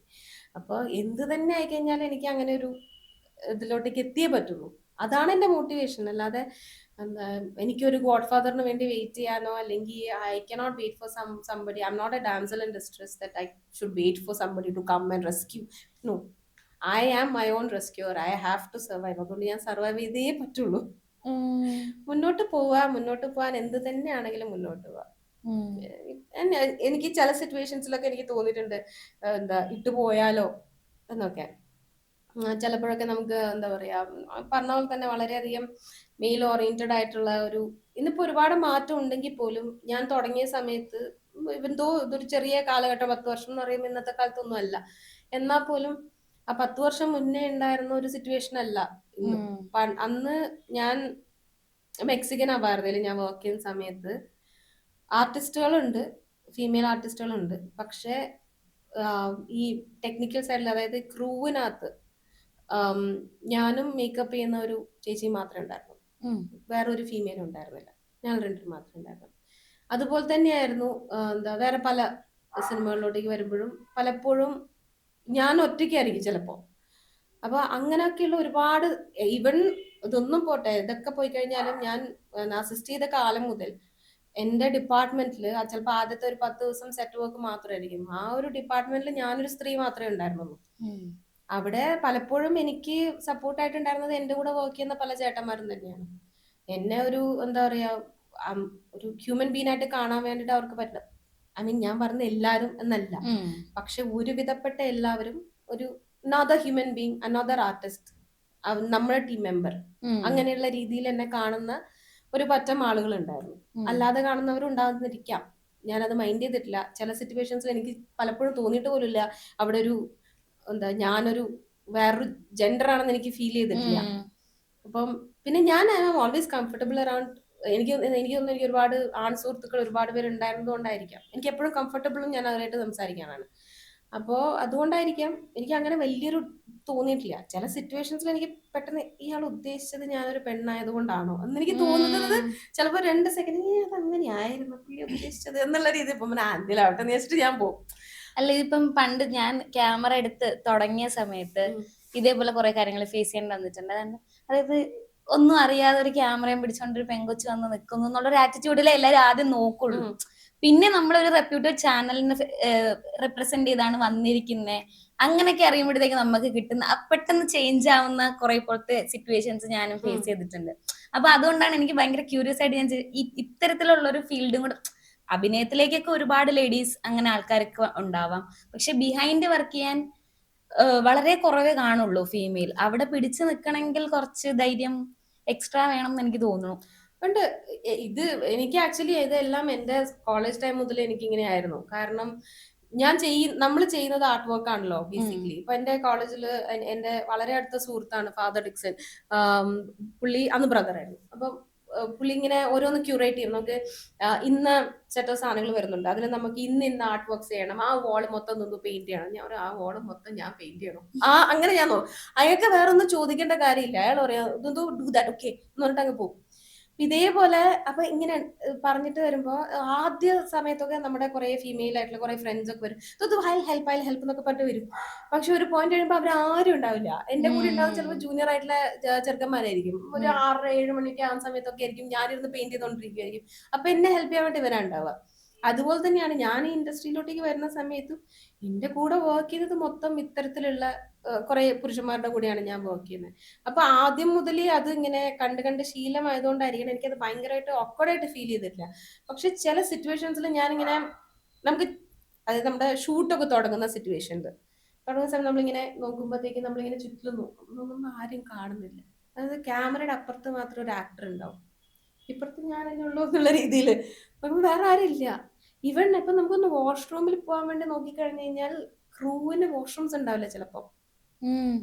അങ്ങനെയുള്ള സിറ്റുവേഷൻസ് ഉണ്ടായിരുന്നു. അതായത് ക്രൂവിന് വാഷ്റൂം ഇല്ല. അപ്പൊ ഞാൻ എന്ത് ചെയ്യും, ഞാൻ ഒരൊറ്റ, അതായത് 100-150 പേരുണ്ടെങ്കിൽ 50 പേര് കൂട്ടിക്കോ, 50 പേരുണ്ടെന്ന് വിചാരിക്കും ക്രൂവിന്. ഈ 50 പേരുണ്ടെങ്കിൽ ഒരാൾക്ക് വേണ്ടി മാത്രമായിട്ട് ആരെങ്കിലും വാഷ്റൂം ഉണ്ടാക്കുമോ? ഇല്ല. അപ്പൊ ഞാൻ എന്ത് ചെയ്യണം, ഞാൻ അപ്പൊ പർച്ചേസിന് പോകുന്ന സമയത്ത് ഞാൻ കാൽക്കുലേറ്റ് ചെയ്യും നല്ല വാഷ്റൂംസ് ഉള്ള റെസ്റ്റോറൻറ്റ്സ് എവിടെയാണുള്ളതെന്ന് ആദ്യം ആലോചിക്കും. എന്നിട്ട് അതുമായിട്ട് ബന്ധപ്പെട്ട് അവിടെ എവിടെന്നെങ്കിലും ഇത് ഈ പറയുന്ന ലിസ്റ്റിൽ ഏതെങ്കിലും ഒരു സാധനം അവിടെ നിന്ന് എവിടെന്നെങ്കിലും വാങ്ങിക്കാനുണ്ടോന്ന്, അങ്ങനെ ഞാൻ അവിടെ പോകും. അല്ലെങ്കിൽ ഓൺ ദ വേ ഒബ്രോണിൽ കയറും, അല്ലെങ്കിൽ ലുലുക്കർ, എങ്ങനെയെങ്കിലും ഏതെങ്കിലും ഒരു മോളിൽ കയറും. അന്ന് പിന്നെ ഫോറും ഇല്ല, ഇവിടെ ഉണ്ട് സെനസ്വായ മോളുണ്ട്. അപ്പൊ ഞാൻ ചില സമയത്തൊക്കെ അങ്ങനെ കാൽക്കുലേറ്റ് ചെയ്തിട്ടൊക്കെ ഉണ്ട്. അത് നമ്മൾ അങ്ങനെ ചെയ്യേണ്ടി വരും. അങ്ങനെയുള്ള കുറെ സിറ്റുവേഷൻസ് ഫേസ് ചെയ്യേണ്ടി വന്നിട്ടുണ്ട്. അപ്പൊ ഞാനിങ്ങനെ ആലോചിക്കും, മേ ബി കുറച്ച് പേര് കൂടി ഉണ്ടായിരുന്നെങ്കിൽ എനിക്കൊരു വോയിസ് റേസ് ചെയ്യാൻ വേണ്ടിയിട്ട് പറ്റുമായിരുന്നു. അതുപോലെ തന്നെ അന്ന് പിന്നെ ഞാൻ അസിസ്റ്റന്റ് കൂടിയല്ലേ, പക്ഷെ ഇതൊക്കെ ആയി കഴിഞ്ഞിട്ടും ലില്ലിയുടെ സെറ്റ് വന്ന സമയത്ത് നമ്മളൊക്കെ വോയിസ് റേസ് ചെയ്തിട്ടും, ഞങ്ങൾ കുറെ സ്ത്രീകളുണ്ടായിരുന്നു, വോയിസ് റേസ് ചെയ്തിട്ടും അവർക്കത് പ്രൊവൈഡ് ചെയ്യാനുള്ള ഒരു സിറ്റുവേഷൻ ഉണ്ടായിരുന്നില്ല. അതാണ് പ്രശ്നം. മെയിൻലി ഇറ്റ്സ് നോട്ട് അബൌട്ട് എന്താ പറയാ, നമുക്ക് നമ്മുടെ എൻറ്റയർലി പ്രൊഡക്ഷനെ നമുക്ക് കുറ്റം പറയാൻ പറ്റില്ല. ചില സമയത്ത് സിറ്റുവേഷൻസ് അലൗ ചെയ്യില്ല. നമ്മുടെ ലൊക്കേഷൻസ് എന്ന് പറയുന്നത് ഇപ്പം മൊബൈൽ വാഷ്റൂംസ് ഉണ്ടല്ലോ, അതൊക്കെ എന്താണ് ഇപ്പോഴാണ് ഒന്ന് പോപ്പുലർ ആയിട്ട് വന്നത്. ആ സമയത്ത് അത് അങ്ങനെ ഇല്ല. കാരവൻസ് അന്ന് അഫോർഡബിൾ ആയിരുന്നില്ല. ഈ ചെറിയ ലില്ലി പോലത്തെ ചെറിയ പടങ്ങൾക്ക് അത് അഫോർഡബിൾ ആയിരുന്നില്ല. അപ്പോ അങ്ങനെയൊക്കെ വരുമ്പോഴത്തേക്കും ഞങ്ങൾക്ക് ആശ്രയിക്കാൻ പറ്റുന്നത് ഏതെങ്കിലും വീടുകളായിരിക്കും. ചിലപ്പോൾ നമ്മൾ ഏതെങ്കിലും വീട്ടിൽ പോയിട്ട് ചേച്ചി ഒന്ന് വാഷ്റൂം പോയിട്ട് വന്നോട്ടെ എന്നൊക്കെ പറയും. കാരണം റിമോട്ട് ആയിട്ടുള്ള ഉള്ളിലോട്ടൊക്കെ ഉള്ള സ്ഥലങ്ങളൊക്കെ ആണെങ്കിൽ നമ്മൾ ഉദ്ദേശിക്കുന്ന പോലെ ഒരു ഹോട്ടലൊന്നും ഉണ്ടാവില്ല. അങ്ങനൊക്കെ കുറേയധികം പ്രോബ്ലംസ് ഉണ്ടായിരുന്നു. പക്ഷെ ചിലപ്പം ലില്ലി ചെയ്തോണ്ടിരുന്ന സമയത്ത് luckily Prashob was very understanding. അപ്പം പ്രഷോബ് ആൻഡ് ഓൾസോ നമുക്ക് ക്രൂവിൽ കുറച്ച് പേരുണ്ട്. സ്റ്റെഫി ഉണ്ടായിരുന്നു, സ്റ്റെഫിയുടെ അസിസ്റ്റന്റ് ഉണ്ടായിരുന്നു, മേക്കപ്പ് ഉണ്ടായിരുന്നു, അസിസ്റ്റന്റ് ഡയറക്ടേഴ്സിൽ ഫീമെയിൽ ഉണ്ടായിരുന്നു. അപ്പൊ അത് കാരണം അവിടെ ഒരു വണ്ടി എപ്പോഴും ഉണ്ടാവും. ഏതെങ്കിലും പെൺകുട്ടിക്ക് വാഷ്റൂം പോകണം തോന്നിക്കഴിഞ്ഞാൽ എന്താ പ്രഷോഭിന്റെ വീട് അവിടെ തൊട്ട്, അന്ന് താമസിച്ചുകൊണ്ടിരുന്ന സ്ഥലം അവിടെ പോവാം എന്നുള്ള ഒരു പ്രൊഫഷൻസി ഉണ്ടായിരുന്നു. അപ്പൊ അങ്ങനെയൊക്കെയുള്ള ചില ഡയറക്ടേഴ്സ് ഒക്കെ അങ്ങനെയൊക്കെ ഉണ്ടാവും. പക്ഷെ എന്താ ഒട്ടുമിക്ക സിറ്റുവേഷൻസിലും നമുക്ക് ഒരാളെയും ബ്ലെയിം ചെയ്യാൻ പറ്റാത്ത രീതിയിലൊക്കെ വരും. ഇന്നത് ബ്ലെയിം ചെയ്യാം, കാരണം ഇന്നിപ്പോ ഒരുപാട് ഓപ്ഷൻസ് ഉണ്ട്. പക്ഷെ അന്നൊക്കെ കുറച്ചും കൂടി ബുദ്ധിമുട്ടായിരുന്നു എല്ലാവർക്കും. ഇപ്പൊ ഞാൻ നേരത്തെ പറഞ്ഞ പോലെ ഇപ്പൊ ഞാൻ ക്യാമറ പിടിച്ചു പോകുമ്പോഴത്തേക്ക് എനിക്ക് ഒന്നും അറിയത്തില്ല എന്നുള്ള ഒരു ട്രീറ്റ്മെന്റിൽ നോട്ടങ്ങൾ എനിക്ക് കിട്ടിയിട്ടുണ്ട്. അതേപോലെ എനിക്ക് സ്ഥലം തരാതിരുന്നിട്ടുണ്ട്. അങ്ങനെയൊക്കെ ഉണ്ട്. ലൈക്ക് വെറുതെ ഫ്രണ്ടിൽ വന്നിട്ട് വെറുതെ എടുക്കുന്നൊന്നും ഇല്ല, അത് കിട്ടത്തൊന്നും ഇല്ല, ആ ഒരു ആറ്റിറ്റ്യൂഡില്. അതുപോലെ ചേച്ചിക്ക് ഉണ്ടായിട്ടുണ്ട്. അതായത് ചേച്ചിയെ കൊണ്ട് ചെയ്യാൻ പറ്റത്തില്ല എന്ന് പറഞ്ഞ് അണ്ടർ എസ്റ്റിമേറ്റ് ചെയ്ത്. അത് ഞാൻ പറഞ്ഞല്ലോ, ചില സിറ്റുവേഷൻസിൽ നമുക്കത് വല്ലാതെ കൊള്ളുന്ന സിറ്റുവേഷൻസ് ഉണ്ടാവും. ചിലപ്പോൾ നമ്മൾ ഇത് എന്നെ ഉദ്ദേശിച്ചാണോ എന്നുള്ള രീതിയിൽ നമുക്കത് വെറുതെ വിടാൻ പറ്റും. ഇതൊരു സിറ്റുവേഷനിൽ എന്റെ കൂടെ തന്നെ വർക്ക് ചെയ്യുന്ന എന്നെ പോലെ തന്നെയുള്ള ഒരു അസിസ്റ്റന്റ് ചേട്ടൻ കാലങ്ങളായിട്ട് അസിസ്റ്റന്റ് ആയിട്ട് വർക്ക് ചെയ്തുകൊണ്ടിരിക്കുകയാണ്. മേ ബി എനിക്ക് തോന്നുന്നു ആ സമയത്ത് പുള്ളി 10-15 വർഷമായി തോന്നുന്നു ഇതിൽ ഇൻഡസ്ട്രിയിൽ വർക്ക്. ഞാൻ എനിക്കൊന്ന് അതായത് എനിക്കൊന്ന് മെക്സിക്കൻ ആണോ രണ്ടാമത്തെ ഏതോ ഒരു വർക്കാണ്. അതായത് ഞാൻ അതായത് സിനിമയിലോട്ടേക്ക് വന്നിട്ട് 100 days കഴിഞ്ഞതിന് ശേഷം ഒരു 3-4 മാസമായി കാണുള്ളൂ. അപ്പൊ ഞാനും ഭയങ്കര എന്തൂസിയാസം ഒക്കെ ഉണ്ട്, എനിക്ക് നന്നായിട്ട് ഞാൻ വർക്ക് ചെയ്യുന്നുണ്ട് അങ്ങനെയൊക്കെ. ഇപ്പൊ എന്താ നിമിഷേട്ടനാണെങ്കിലും എന്നെ പ്രോപ്പർട്ടീസ് ഒക്കെ സെലക്ട് ചെയ്യാനൊക്കെ പറഞ്ഞു വിടും. അപ്പോൾ അങ്ങനെ ഞാൻ ഒരു സ്ഥലത്ത് പോയി കുറെ പ്രോപ്പർട്ടീസ് റെന്റിനൊക്കെ എടുത്തു. എന്നിട്ട് അത് അവിടെ നിന്ന് കയറ്റി വിട്ടു. അപ്പൊ അവര് പറഞ്ഞു ഞങ്ങൾ പാക്ക് ചെയ്ത് കയറ്റി വിട്ടിട്ട് നിങ്ങളുടെ അടുത്തോട്ടേ അയക്കാം, ലൊക്കേഷൻ തന്നാവെന്നൊക്കെ പറഞ്ഞിട്ട് ഞാൻ അഡ്രസ്സ് ഒക്കെ എഴുതി കൊടുത്തു. അന്ന് ലൊക്കേഷൻ ഷെയറിംഗ് ഇല്ല, അഡ്രസ്സ് എഴുതി കൊടുത്തു. എന്നിട്ട് ഞാൻ എന്താ തിരിച്ച് ലൊക്കേഷനിലെത്തി. അപ്പൊ ഞാൻ അവിടെ ഓരോന്നൊക്കെ സെറ്റ് ചെയ്യാനും പിടിക്കാനൊക്കെ ഹെൽപ്പ് ചെയ്തോണ്ടിരിക്കുകയാണ്. അപ്പൊ പെട്ടെന്ന് എനിക്ക് കോൾ വന്നു. അങ്ങനെ ഈ പ്രോപ്പർട്ടീസ് വന്നു. പ്രോപ്പർട്ടീസ് എടുത്തിട്ട് ഇവര് കൊണ്ടു. അപ്പൊ ഞാൻ അവിടെ ചെല്ലണം, കാരണം ഞാനാണ് ആ പ്രോപ്പർട്ടീസ് അവിടെ നിന്ന് മാർക്ക് ചെയ്ത് കയറ്റി വിട്ടത്. അപ്പൊ ഫോട്ടോസ് നോക്കിയിട്ട് ഇത് വന്നോ, ഇത് തന്നെയാണ് വന്നത് ഇങ്ങനെ നോക്കണം. ഞാൻ അവിടെ ചെന്നിട്ട് അപ്പൊ എന്തോ ഒരു സാധനം ഒരു ചേട്ടനെ എടുത്തേക്കുണ്ട്. അപ്പൊ ഞാൻ പോയി ഹെൽപ്പ് ചെയ്തിട്ട് അത് എടുത്തിട്ട് മാറ്റി വെച്ചപ്പോ തൊട്ടപ്പുറത്ത് ഒരു ചേട്ടൻ അടിച്ചു വാരിക്കൊണ്ടിരിക്കുന്നുണ്ടായിരുന്നു. അതായത് അവിടെ ക്ലിയർ ചെയ്യാണ്, അടുത്ത അവിടെ ഷൂട്ട് ചെയ്യാനുള്ളത്. അപ്പൊ അവിടെ ക്ലിയർ ചെയ്യാം. ഇത് ഞാൻ എടുത്ത് മാറ്റി വയ്ക്കുന്ന കണ്ടപ്പോഴേക്കും പുള്ളി പെട്ടെന്ന് വന്നിട്ട് ഈ ചൂല് എന്റെ കയ്യിൽ തന്നിട്ട്, അപ്പൊ ഞാൻ വിചാരിച്ചു എന്നെ ഹെൽപ്പ് ചെയ്യാൻ വേണ്ടിയിട്ടാ, വെയിറ്റ് ഉള്ള സാധനമാണല്ലോ. അപ്പൊ പുള്ളി പോയിട്ട് അത് പിടിച്ചവിടെ നീ അത് ചെയ്താൽ മതി, നിനക്ക് അതായിരിക്കും നല്ലത്. അങ്ങനെ പറഞ്ഞു. അപ്പൊ എനിക്കത് വല്ലാതങ്ങ് ഇതായി. എന്ന് വെച്ച് കഴിഞ്ഞാൽ ലൈക്ക് അങ്ങനെ ഇപ്പൊ പറയേണ്ട കാര്യം എന്താ. എന്നിട്ട് അത് കഴിഞ്ഞിട്ട് ആ പറഞ്ഞതിലും അല്ല, പറഞ്ഞു കഴിഞ്ഞതിന് ശേഷം പുള്ളി സാധനം ഇറക്കി വെച്ചിട്ട് എന്നെ നോക്കി ഒരു ചിരി ചിരിച്ചു. അത് ചിരിച്ചു കഴിഞ്ഞപ്പോ എനിക്കത് ഭയങ്കരമായിട്ട് ഹേർട്ടായി. കാരണം എന്താ പുള്ളി ഉദ്ദേശിച്ചു കഴിഞ്ഞാൽ നീ അടിച്ചുവാരി തുടച്ച് നിൽക്കേണ്ടതാണ്, നീ എന്തിനാ ഇവിടെ വന്ന് വർക്ക് ചെയ്യുന്നെന്നുള്ളൊരു ആ ഒരു ആറ്റിറ്റ്യൂഡ് ആയിരുന്നു. അത് നിന്നെ കൊണ്ട് ഇതൊന്നും ഹെവി ടാസ്ക് ഒന്നും പറ്റില്ല എന്നുള്ളതാണോ, അങ്ങനൊക്കെയുള്ള ഒരു തോന്നൽ വന്നിട്ടുണ്ടായിരുന്നു. അപ്പൊ എന്നിട്ട് ഞാൻ എന്നിട്ട് മൈൻഡ് ചെയ്തില്ല. ഞാൻ എന്ത് ചെയ്തു, കുഴപ്പമില്ല, കാരണം എന്നെക്കാൾ എക്സ്പീരിയൻസ്ഡ് ആയ ഒരാളാണ്, ഞാൻ അത് മൈൻഡ് ചെയ്തില്ല. ഞാൻ പോയി ആ ഏരിയയിൽ കുറച്ച് ക്ലീൻ ചെയ്യാനുണ്ടായിരുന്നു. ഞാൻ ക്ലീൻ ചെയ്തുകൊണ്ടിരുന്ന സമയത്ത് എന്താണോ അസോസിയേറ്റ് ആയിട്ടുള്ള ആരൊരാൾ വന്നിട്ട് നീ അല്ലേ ഇത് എടുത്തോണ്ട് വന്നു, നീ എന്താ നോക്കി മാർക്ക് ചെയ്യാത്തെന്ന് കണ്ടോ ചോദിച്ചു. അപ്പൊ ഞാൻ ഓക്കെ എന്നിട്ട് ഞാൻ പോയിട്ട് മാർക്ക് ചെയ്തു, because that was my task. അതേപോലെ ഒരു പ്രാവശ്യം, പക്ഷെ അതെനിക്ക് അന്ന് ഭയങ്കരമായിട്ട് ഹേർട്ടായിട്ടുണ്ടായിരുന്നു. പിന്നെ അത് കഴിഞ്ഞിട്ട് ഒരു പ്രാവശ്യം, പക്ഷെ ഈ രണ്ടാമത്തെ ഒരു ഇൻസിഡന്റ് എനിക്ക് ഹേർട്ടായതല്ല, അത് പുള്ളി എന്നെ ചാലഞ്ച് ചെയ്തതാണ്. അതായത് ഒരു ചേട്ടനുണ്ട് പെയിന്റ് ചെയ്യുന്നത്, ഭയങ്കരമായിട്ട് സർക്കാസ്റ്റിക്കലി സംസാരിക്കുന്ന ഒരാളാണ്, പക്ഷെ നല്ല ചേട്ടനാണ് കേട്ടോ. അങ്ങനെ പുള്ളിക്ക് ഇങ്ങനെ ജെൻഡർ വ്യത്യാസം ഒന്നുമില്ല. പുള്ളിക്ക് എക്സ്പീരിയൻസ് ഉണ്ടാക്കി എടുപ്പിക്കാനുള്ള ഒരു ശ്രമമായിരുന്നു. അപ്പൊ ഞാനിങ്ങനെ ഒരു വലിയൊരു വാള് പെയിന്റ് ചെയ്തുകൊണ്ടിരിക്കുക. അപ്പൊ ഞാൻ അവിടെ ചെന്ന് കഴിഞ്ഞപ്പോ ഞാൻ ആ സമയത്തൊക്കെ ഞാൻ കോളേജിലൊക്കെ പോകുന്ന കുട്ടിയാണല്ലോ. അപ്പോ അതേപോലെ നമുക്കൊക്കെ ആ സമയത്ത് ഉണ്ടാവുന്ന ഏറ്റവും ബെസ്റ്റ് ആയിട്ടുള്ള ലിവൈസിന്റെ ജീൻസും അങ്ങനെയൊക്കെയാണ് നമുക്ക് അഫോർഡബിൾ ആവുന്ന അങ്ങനെയൊക്കെ ഉള്ളതൊക്കെയാണല്ലോ നമ്മൾ ഇടുക. ഞാൻ അതൊക്കെ ഇട്ടുണ്ടേ ഉള്ളത് കേട്ടോ. നമുക്ക് വർക്ക് കോസ്റ്റ്യൂം ഇല്ലല്ലോ, അപ്പൊ അതിനെ കുറിച്ചുള്ള വലിയ ധാരണയില്ല. അപ്പൊ പുള്ളി പെയിന്റ് ചെയ്യുന്നുണ്ട്. അപ്പൊ പുള്ളി പെയിന്റ് ചെയ്യുന്നത് വലിയൊരു PVC പൈപ്പിന്റെ എഡ്ജിൽ ഈ റോളർ ഫിക്സ് ചെയ്തിട്ട്, കാരണം അത്രയും ഹൈറ്റ് ഉണ്ട്. അപ്പൊ അവിടെ ചെയ്യാം. അപ്പൊ ഇത് ബോബിൾ ആവും, ഇങ്ങനെ കിടന്ന് ആടിക്കൊണ്ടിരിക്കും. അപ്പൊ പെയിന്റ് ചെയ്തോണ്ടിരിക്കും. അപ്പം എന്റെ അടുത്ത് പറഞ്ഞു, ഇതൊക്കെ ചെയ്ത് പഠിക്കണം നീ എന്ന് പറഞ്ഞിട്ട്, എന്നാ പിടി എന്ന് പറഞ്ഞിട്ട് ഒരു സെറ്റ് ഓഫ് എനിക്ക് തന്നു. ഞാൻ എടുത്തു. അപ്പൊ അന്ന് എനിക്ക് പറയായിരുന്നു, ചേട്ടാ പ്ലീസ് ചേട്ടാ എന്നെ കൊണ്ടാവില്ല എന്റെ ഡ്രസ്സ് എന്നൊക്കെ പറയുന്നത്. പക്ഷെ എനിക്കത് തോന്നിയില്ല, ആ ചാലഞ്ചായി തോന്നി. ഞാൻ ആ സമയത്ത് എടുത്ത് മൊത്തം ആ ഒരു ഏരിയ മൊത്തം ഞാൻ പെയിന്റ് ചെയ്തു. ഭയങ്കര ടീഡിയസ് ആയിരുന്നു. ഞാൻ പറഞ്ഞില്ല, ഈ സാധനം കിടന്ന് ആടും. അതിന്റെ കൂടി ഇത് മോളോട്ടേക്ക് പോകുമ്പോ അവിടെ നിന്ന് മറ്റേ ബ്രൗൺ കളറിലെ ഷവറാണ്, കാരണം കളർ പെയിന്റ് ബ്രൗൺ ആയിരുന്നു. ഇങ്ങനെ വീഴും. മുകളിലോട്ട് പോകുന്തോറും ഇത് കൂടുമല്ലോ. അങ്ങനെ ഇത് ഡ്രിപ്പ് ചെയ്ത് എന്റെ ദേഹം മുഴുവൻ തല മുതൽ കാല് വരെ ഞാനിങ്ങനെ പുള്ളിക്കുത്തുമാരി അങ്ങനെയായിരുന്നു. പക്ഷെ അങ്ങനെയൊക്കെയുള്ള കുറെ നല്ല നല്ല എക്സ്പീരിയൻസ് ഉണ്ടായിരുന്നു. പക്ഷെ ഇതേപോലെ തന്നെ മാറ്റി നിർത്തപ്പെടുന്നതും ഇത് മാറ്റി നിർത്തപ്പെടുന്നത് ഏറ്റവും കൂടുതൽ ഫേസ് ചെയ്തത് ഞാൻ ഇൻഡിപെൻഡന്റ് ആയതിനു ശേഷമാണ്. അതായത് പല പ്രൊഡക്ഷൻ കൺട്രോളേഴ്സ് ഒക്കെ വന്നിട്ട് ഇവളെ കൊണ്ടൊക്കെ നടക്കും.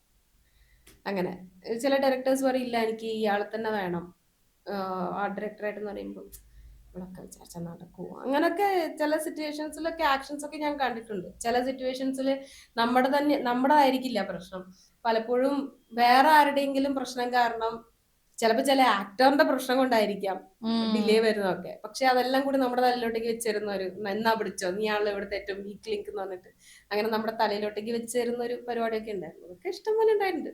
പക്ഷെ അതൊക്കെ പിന്നെ ആ സമയത്ത് ചിലവർക്ക് അങ്ങനെയാണ്, നമുക്കൊന്നും ചെയ്യാൻ പറ്റില്ല. പ്രത്യേകിച്ച് നമ്മളൊക്കെ ഒരു ബാക്ക്ഗ്രൗണ്ട് ഒന്നും ഇല്ലാതെ വരുമ്പോ കുറെ ഇങ്ങനത്തെ കാര്യങ്ങൾ അല്ലേ. ബാക്ക്ഗ്രൗണ്ട്സ് ഉണ്ടാകുമ്പോഴേക്കും നമുക്ക് അപ്പോഴും പ്രോബ്ലം ഉണ്ട് കേട്ടോ. ഇപ്പൊ അർജുനക്ക് എന്തെങ്കിലും ഒരു സപ്പോർട്ടിങ് സിസ്റ്റം വേറെ ഉണ്ടെന്ന് വിചാരിക്കും, അവർക്ക് ആ സപ്പോർട്ടിങ് സിസ്റ്റം ഉള്ളതുകൊണ്ടാണല്ലോ എന്നുള്ളത് വരും. ഇപ്പൊ എനിക്ക് ചേച്ചി ഇപ്പൊ ഇത്ര സംസാരിക്കുമ്പോ എനിക്ക് എന്താ എന്റെ ഒരു ഓൾഡർ വേർഷൻ ഇരുന്ന് ഞാൻ എന്റെ ഒരു ഓൾഡർ വേർഷൻ എടുത്ത് സംസാരിക്കുന്ന എൽഡർ അത് തന്നെ. ഓ നിങ്ങൾക്കൊക്കെ മറ്റേ ഇതുള്ള ആൾക്കാരാണല്ലോ, സോറി ഞാൻ മറന്നുപോയി. സീരിയസ്ലി അതെന്ന് വെച്ചാല് ഇപ്പം കൊറേ കാര്യങ്ങൾ പറയുമ്പോഴത്തേക്ക് ഞാനും ഇതുപോലാണല്ലോ. ഞാനിങ്ങനെ ആരെങ്കിലും ഇങ്ങനെ നമ്മുടെ അടുത്ത് എന്തെങ്കിലും ഒഫൻഡഡ് ആവുന്ന പോലെ നിന്നെ കൊണ്ട് പറ്റത്തില്ല എന്നൊന്നും എനിക്ക് ചെയ്ത് കാണിച്ചില്ലെങ്കിൽ എനിക്ക് പറ്റത്തില്ല. അതെ, എനിക്ക് അങ്ങനെയുള്ള ഞാൻ ഇന്ന് വരെ എന്നെ ചാലഞ്ച് ചെയ്തിട്ട് ഞാൻ ചെയ്യാത്ത ഒരേ ഒരു കാര്യം മാത്രമേ ഉള്ളൂ, ഇലക്ട്രിക്കൽ വർക്ക്. എനിക്ക് പേടിയാ, എനിക്ക് ഷോക്ക് പേടിയാ. എനിക്ക് ഫിസിക്സുമായിട്ട് ഞാൻ പറഞ്ഞല്ലോ, ഇലക്ട്രിക്കലായിട്ടുള്ള ബന്ധപ്പെട്ടിട്ടുള്ള ഫിസിക്സ് എനിക്ക് അറിയാൻ പാടില്ല. അതുകൊണ്ട് ഞാൻ ആ ഏരിയ ഞാൻ പറഞ്ഞു, ചേട്ടാ അത് എങ്ങനെയെങ്കിലും ഒന്ന് ചെയ്ത് സെറ്റാക്കി എനിക്ക് വരാൻ പറ്റാ, എനിക്ക് ടച്ച് ചെയ്യാൻ പറ്റില്ല, എനിക്ക് പേടിയാണ്. ആ ഒരു സാധനം മാത്രം ഞാൻ തൊടില്ല. ബാക്കി എന്താണെങ്കിലും എനിക്ക് കുഴപ്പമില്ല. എനിക്ക് ഭയങ്കര പേടിയുള്ള ഒരു സൈഡ് ഇലക്ട്രിക്കൽ മാത്രം. അങ്ങനെ കൊറേ നേരമായി നമ്മൾ സംസാരിക്കാൻ, സമയം പോയത് അറിഞ്ഞില്ലല്ലേ. അല്ല ഭയങ്കര കൊറേ കാര്യങ്ങള് അറിയേണ്ടതായിട്ടുള്ള കൊറേ കാര്യങ്ങൾ ഇപ്പൊ എനിക്ക് ഭയങ്കര ഇഷ്ടം, ഇങ്ങനെ ക്യൂരിയസ് ആയിട്ടുള്ള കാര്യങ്ങൾ കേട്ടോണ്ടിരിക്കുക. ഇതേ ക്യൂരിയോസിറ്റി കാരണമാണ് ഞാൻ ഇങ്ങനെ ആയത്. അതാ ഞാൻ പറഞ്ഞത് എന്റെ എൽഡർ വേർഷൻ. അങ്ങനെ ഞങ്ങള് എന്റെ ഒരു എൽഡർ വേർഷനെ കണ്ടുപിടിച്ചു, ഞങ്ങൾ സെറ്റായി. യെസ് അങ്ങനെ. അപ്പൊ ഇനി എന്താ ഞാൻ ചോദിക്കേണ്ടത് ചേച്ചി അടുത്ത്? എനിക്ക് അറിയാൻ പാടില്ല, നീ അല്ലേ ചോദിക്കണ്ടേ. അതെ അല്ലേ, നീ ഹൃദയത്തിൽ നിന്ന് ചോദിക്കുന്ന. ഹൃദയത്തിൽ നിന്ന് ചോദിച്ച് കൂടുതൽ അങ്ങ് ആഴത്തിൽ അറിഞ്ഞപ്പോ എനിക്ക് എക്സൈറ്റ്മെന്റ് അല്ലേ. വേറൊരു എപ്പിസോഡ് തരണം എനിക്ക്. അതായത് രണ്ട് എപ്പിസോഡ് ആക്കേണ്ട വരുമെന്ന് എനിക്ക് തോന്നുന്നുണ്ട്. ഇപ്പൊ തന്നെ ഒന്നര മണിക്കൂറായിട്ടോ. അപ്പൊ എന്താ നമുക്ക് വൈൻഡപ്പ് ചെയ്താലോ? അപ്പോ എന്താണ് ചേച്ചിയുടെ ഇനിയുള്ള ഭാവി പരിപാടികൾ എന്തൊക്കെയാണ്? ഇത്രയും സ്ട്രോങ് ആയിട്ട് തന്നെ മുമ്പോട്ട് പോകാൻ തന്നെ അല്ലേ തീരുമാനം? അങ്ങനെയൊക്കെ തന്നെ ഉള്ളൂ. പിന്നെ ഞാൻ ഇനി വിട്ടുവീഴ്ചകൾ ചെയ്യില്ല എന്നുള്ള ഒരു ഇതിലോട്ടേക്ക് കുറച്ചിട്ടുണ്ട്. അതായത് എനിക്ക് എന്റെ സ്റ്റാൻഡ് ഉണ്ട്. അപ്പൊ ഞാൻ ആ ഒരു ഇതിൽ നിന്നുകൊണ്ട് തന്നെ വർക്ക് ചെയ്യാം. ആൻഡ് ഡെഫിനറ്റ്ലി നമ്മൾ വർക്ക് ചെയ്യുമ്പോൾ ഒരു കൊളാബറേറ്റീവ് ആയിട്ടായിരിക്കുമല്ലോ വർക്ക് ചെയ്യേണ്ടത്. ഞാൻ ഒരാൾ മാത്രമല്ലല്ലോ വർക്ക് ചെയ്യുന്നത്. അങ്ങനെയൊക്കെയുള്ള രീതിയിൽ നമ്മൾ ഡിസ്കഷൻസ് ഒക്കെ നടത്തി നല്ല നല്ല പ്രോജക്റ്റുകൾ ചെയ്യുക എന്നുള്ളതാണ് എന്റെ ഇപ്പത്തെ ഒരു, അതായത് എനിക്ക് വർക്ക് ചെയ്യാൻ പറ്റണം, അതായത് മനസ്സ് കൊടുത്ത് കഴിവുകൾ പുറത്തെടുത്ത് വർക്ക് ചെയ്യാൻ പറ്റണം എന്നുള്ള ഒരു ആഗ്രഹം മാത്രമേ ഉള്ളൂ. അപ്പൊ ഞാൻ എക്സ്പെക്ട് ചെയ്യുന്നു അത് തന്നെയാണ്. നന്നായിട്ട് ഇതേപോലെ സ്ട്രോങ്ങർ ആയിട്ട് മുന്നോട്ട് പോവുക. പാട്ടെഴുത്ത്, പാട്ടുകൾ, ആൽബം അല്ല, പാട്ടെഴുത്ത് ഞാനല്ല, എന്റെ അമ്മയായിരുന്നു. അമ്മയായിരുന്നു അല്ലേ? അമ്മയായിരുന്നു. ചേച്ചിയും ഒരു സോങ് എന്തോ എഴുതൂ? ഇല്ല ഇല്ല, അമ്മ അത് തന്നെയായിരുന്നു. മാത്രം എന്നെ കൊണ്ട് പറ്റില്ല. അമ്മയാണ്. അമ്മയ്ക്ക് അങ്ങനെ അപ്കമിങ് കുറച്ച് വർക്ക്സ് ഒക്കെ വരുന്നുണ്ട്. അമ്മയ്ക്ക് അങ്ങനെയൊക്കെ ഉണ്ടായിരുന്നു, കുറെ ആഗ്രഹങ്ങളൊക്കെ ഉണ്ടായിരുന്നു. അപ്പൊ എനിക്ക് ഇപ്പൊ അമ്മയാണ് ആക്ച്വലി ഏറ്റവും കൂടുതൽ ആഗ്രഹിച്ചത് ഞാൻ എന്തേലുമൊക്കെ ആവണം, ഒരു പോപ്പുലർ ഫിഗർ ആവണം എന്ന് അമ്മ ആഗ്രഹിച്ചിട്ടുണ്ട്. ഞാൻ ഒരുപാട് പോപ്പുലർ ചെയ്തിട്ടില്ല, അമ്മയ്ക്ക് വേണ്ട രീതിയിൽ ഞാൻ പോപ്പുലർ ആയിട്ടുണ്ട്. കാരണം അമ്മയ്ക്ക് ഭയങ്കര ആഗ്രഹമായിരുന്നു അങ്ങനെയൊക്കെ. അമ്മയ്ക്ക് എന്തൊക്കെ ഒരുപാട് ആഗ്രഹങ്ങളുള്ള ഒരാളായിരുന്നു. അപ്പോ അമ്മയുടെ ഒരുപാട് ആഗ്രഹമായിരുന്നു ഇങ്ങനെ ഒരു പാട്ട് എഴുതിയിട്ടുണ്ട്, കഥകളൊക്കെ എഴുതുമായിരുന്നു, ഭയങ്കര രസകരമായിട്ടുള്ള കുറെ കഥകളൊക്കെ എഴുതുമായിരുന്നു. അപ്പോ അതൊക്കെ എങ്ങനെയെങ്കിലൊക്കെ ആയിട്ട് ഇങ്ങനെ കുറച്ച് കുറച്ചായിട്ട് ഇങ്ങനെ പുറത്തോട്ടേക്ക് കൊണ്ടുവരണം എന്ന് ആഗ്രഹമാണ്. അപ്പം അമ്മ സ്ക്രിപ്റ്റ് വരെ എഴുതിയിട്ടുണ്ട്. സ്ക്രിപ്റ്റ് എഴുതാൻ അറിയില്ല, പക്ഷെ ആ ഒരു രീതിയിൽ, ആ ഒരു ഫോമാറ്റിൽ, ഒരു ഫിലിം ഫോമാറ്റിലൊരു അങ്ങനെയൊക്കെ എഴുതിയിട്ടുണ്ട്. അപ്പൊ എന്തെങ്കിലുമൊക്കെ അങ്ങനെ ചെയ്യണം എന്നുള്ളതാണ്. അപ്പൊ ഞാനിപ്പോ അങ്ങനെ ഒരു പാട്ട് അങ്ങനെ എന്താണ്, ഓൾമോസ്റ്റ് എല്ലാ പാട്ടും ആക്ച്വലി ചെയ്ത് കഴിഞ്ഞു. ഇനി അതിന്റെ വിഷ്വലൈസേഷൻസ് ചെയ്യാനുണ്ട്. ഒരു പാട്ട് എന്താണ് എന്താ അമ്മയുടെ ഭയങ്കര ആഗ്രഹമായിരുന്നു, അത് മധു ബാലകൃഷ്ണൻ സാറിനെ കൊണ്ട് പാടിക്കണം. പുള്ളിക്കാരൻ അത് വന്ന് പാടുകയൊക്കെ ചെയ്തു. റെക്കോർഡിങ് കഴിഞ്ഞു. കഴിഞ്ഞു.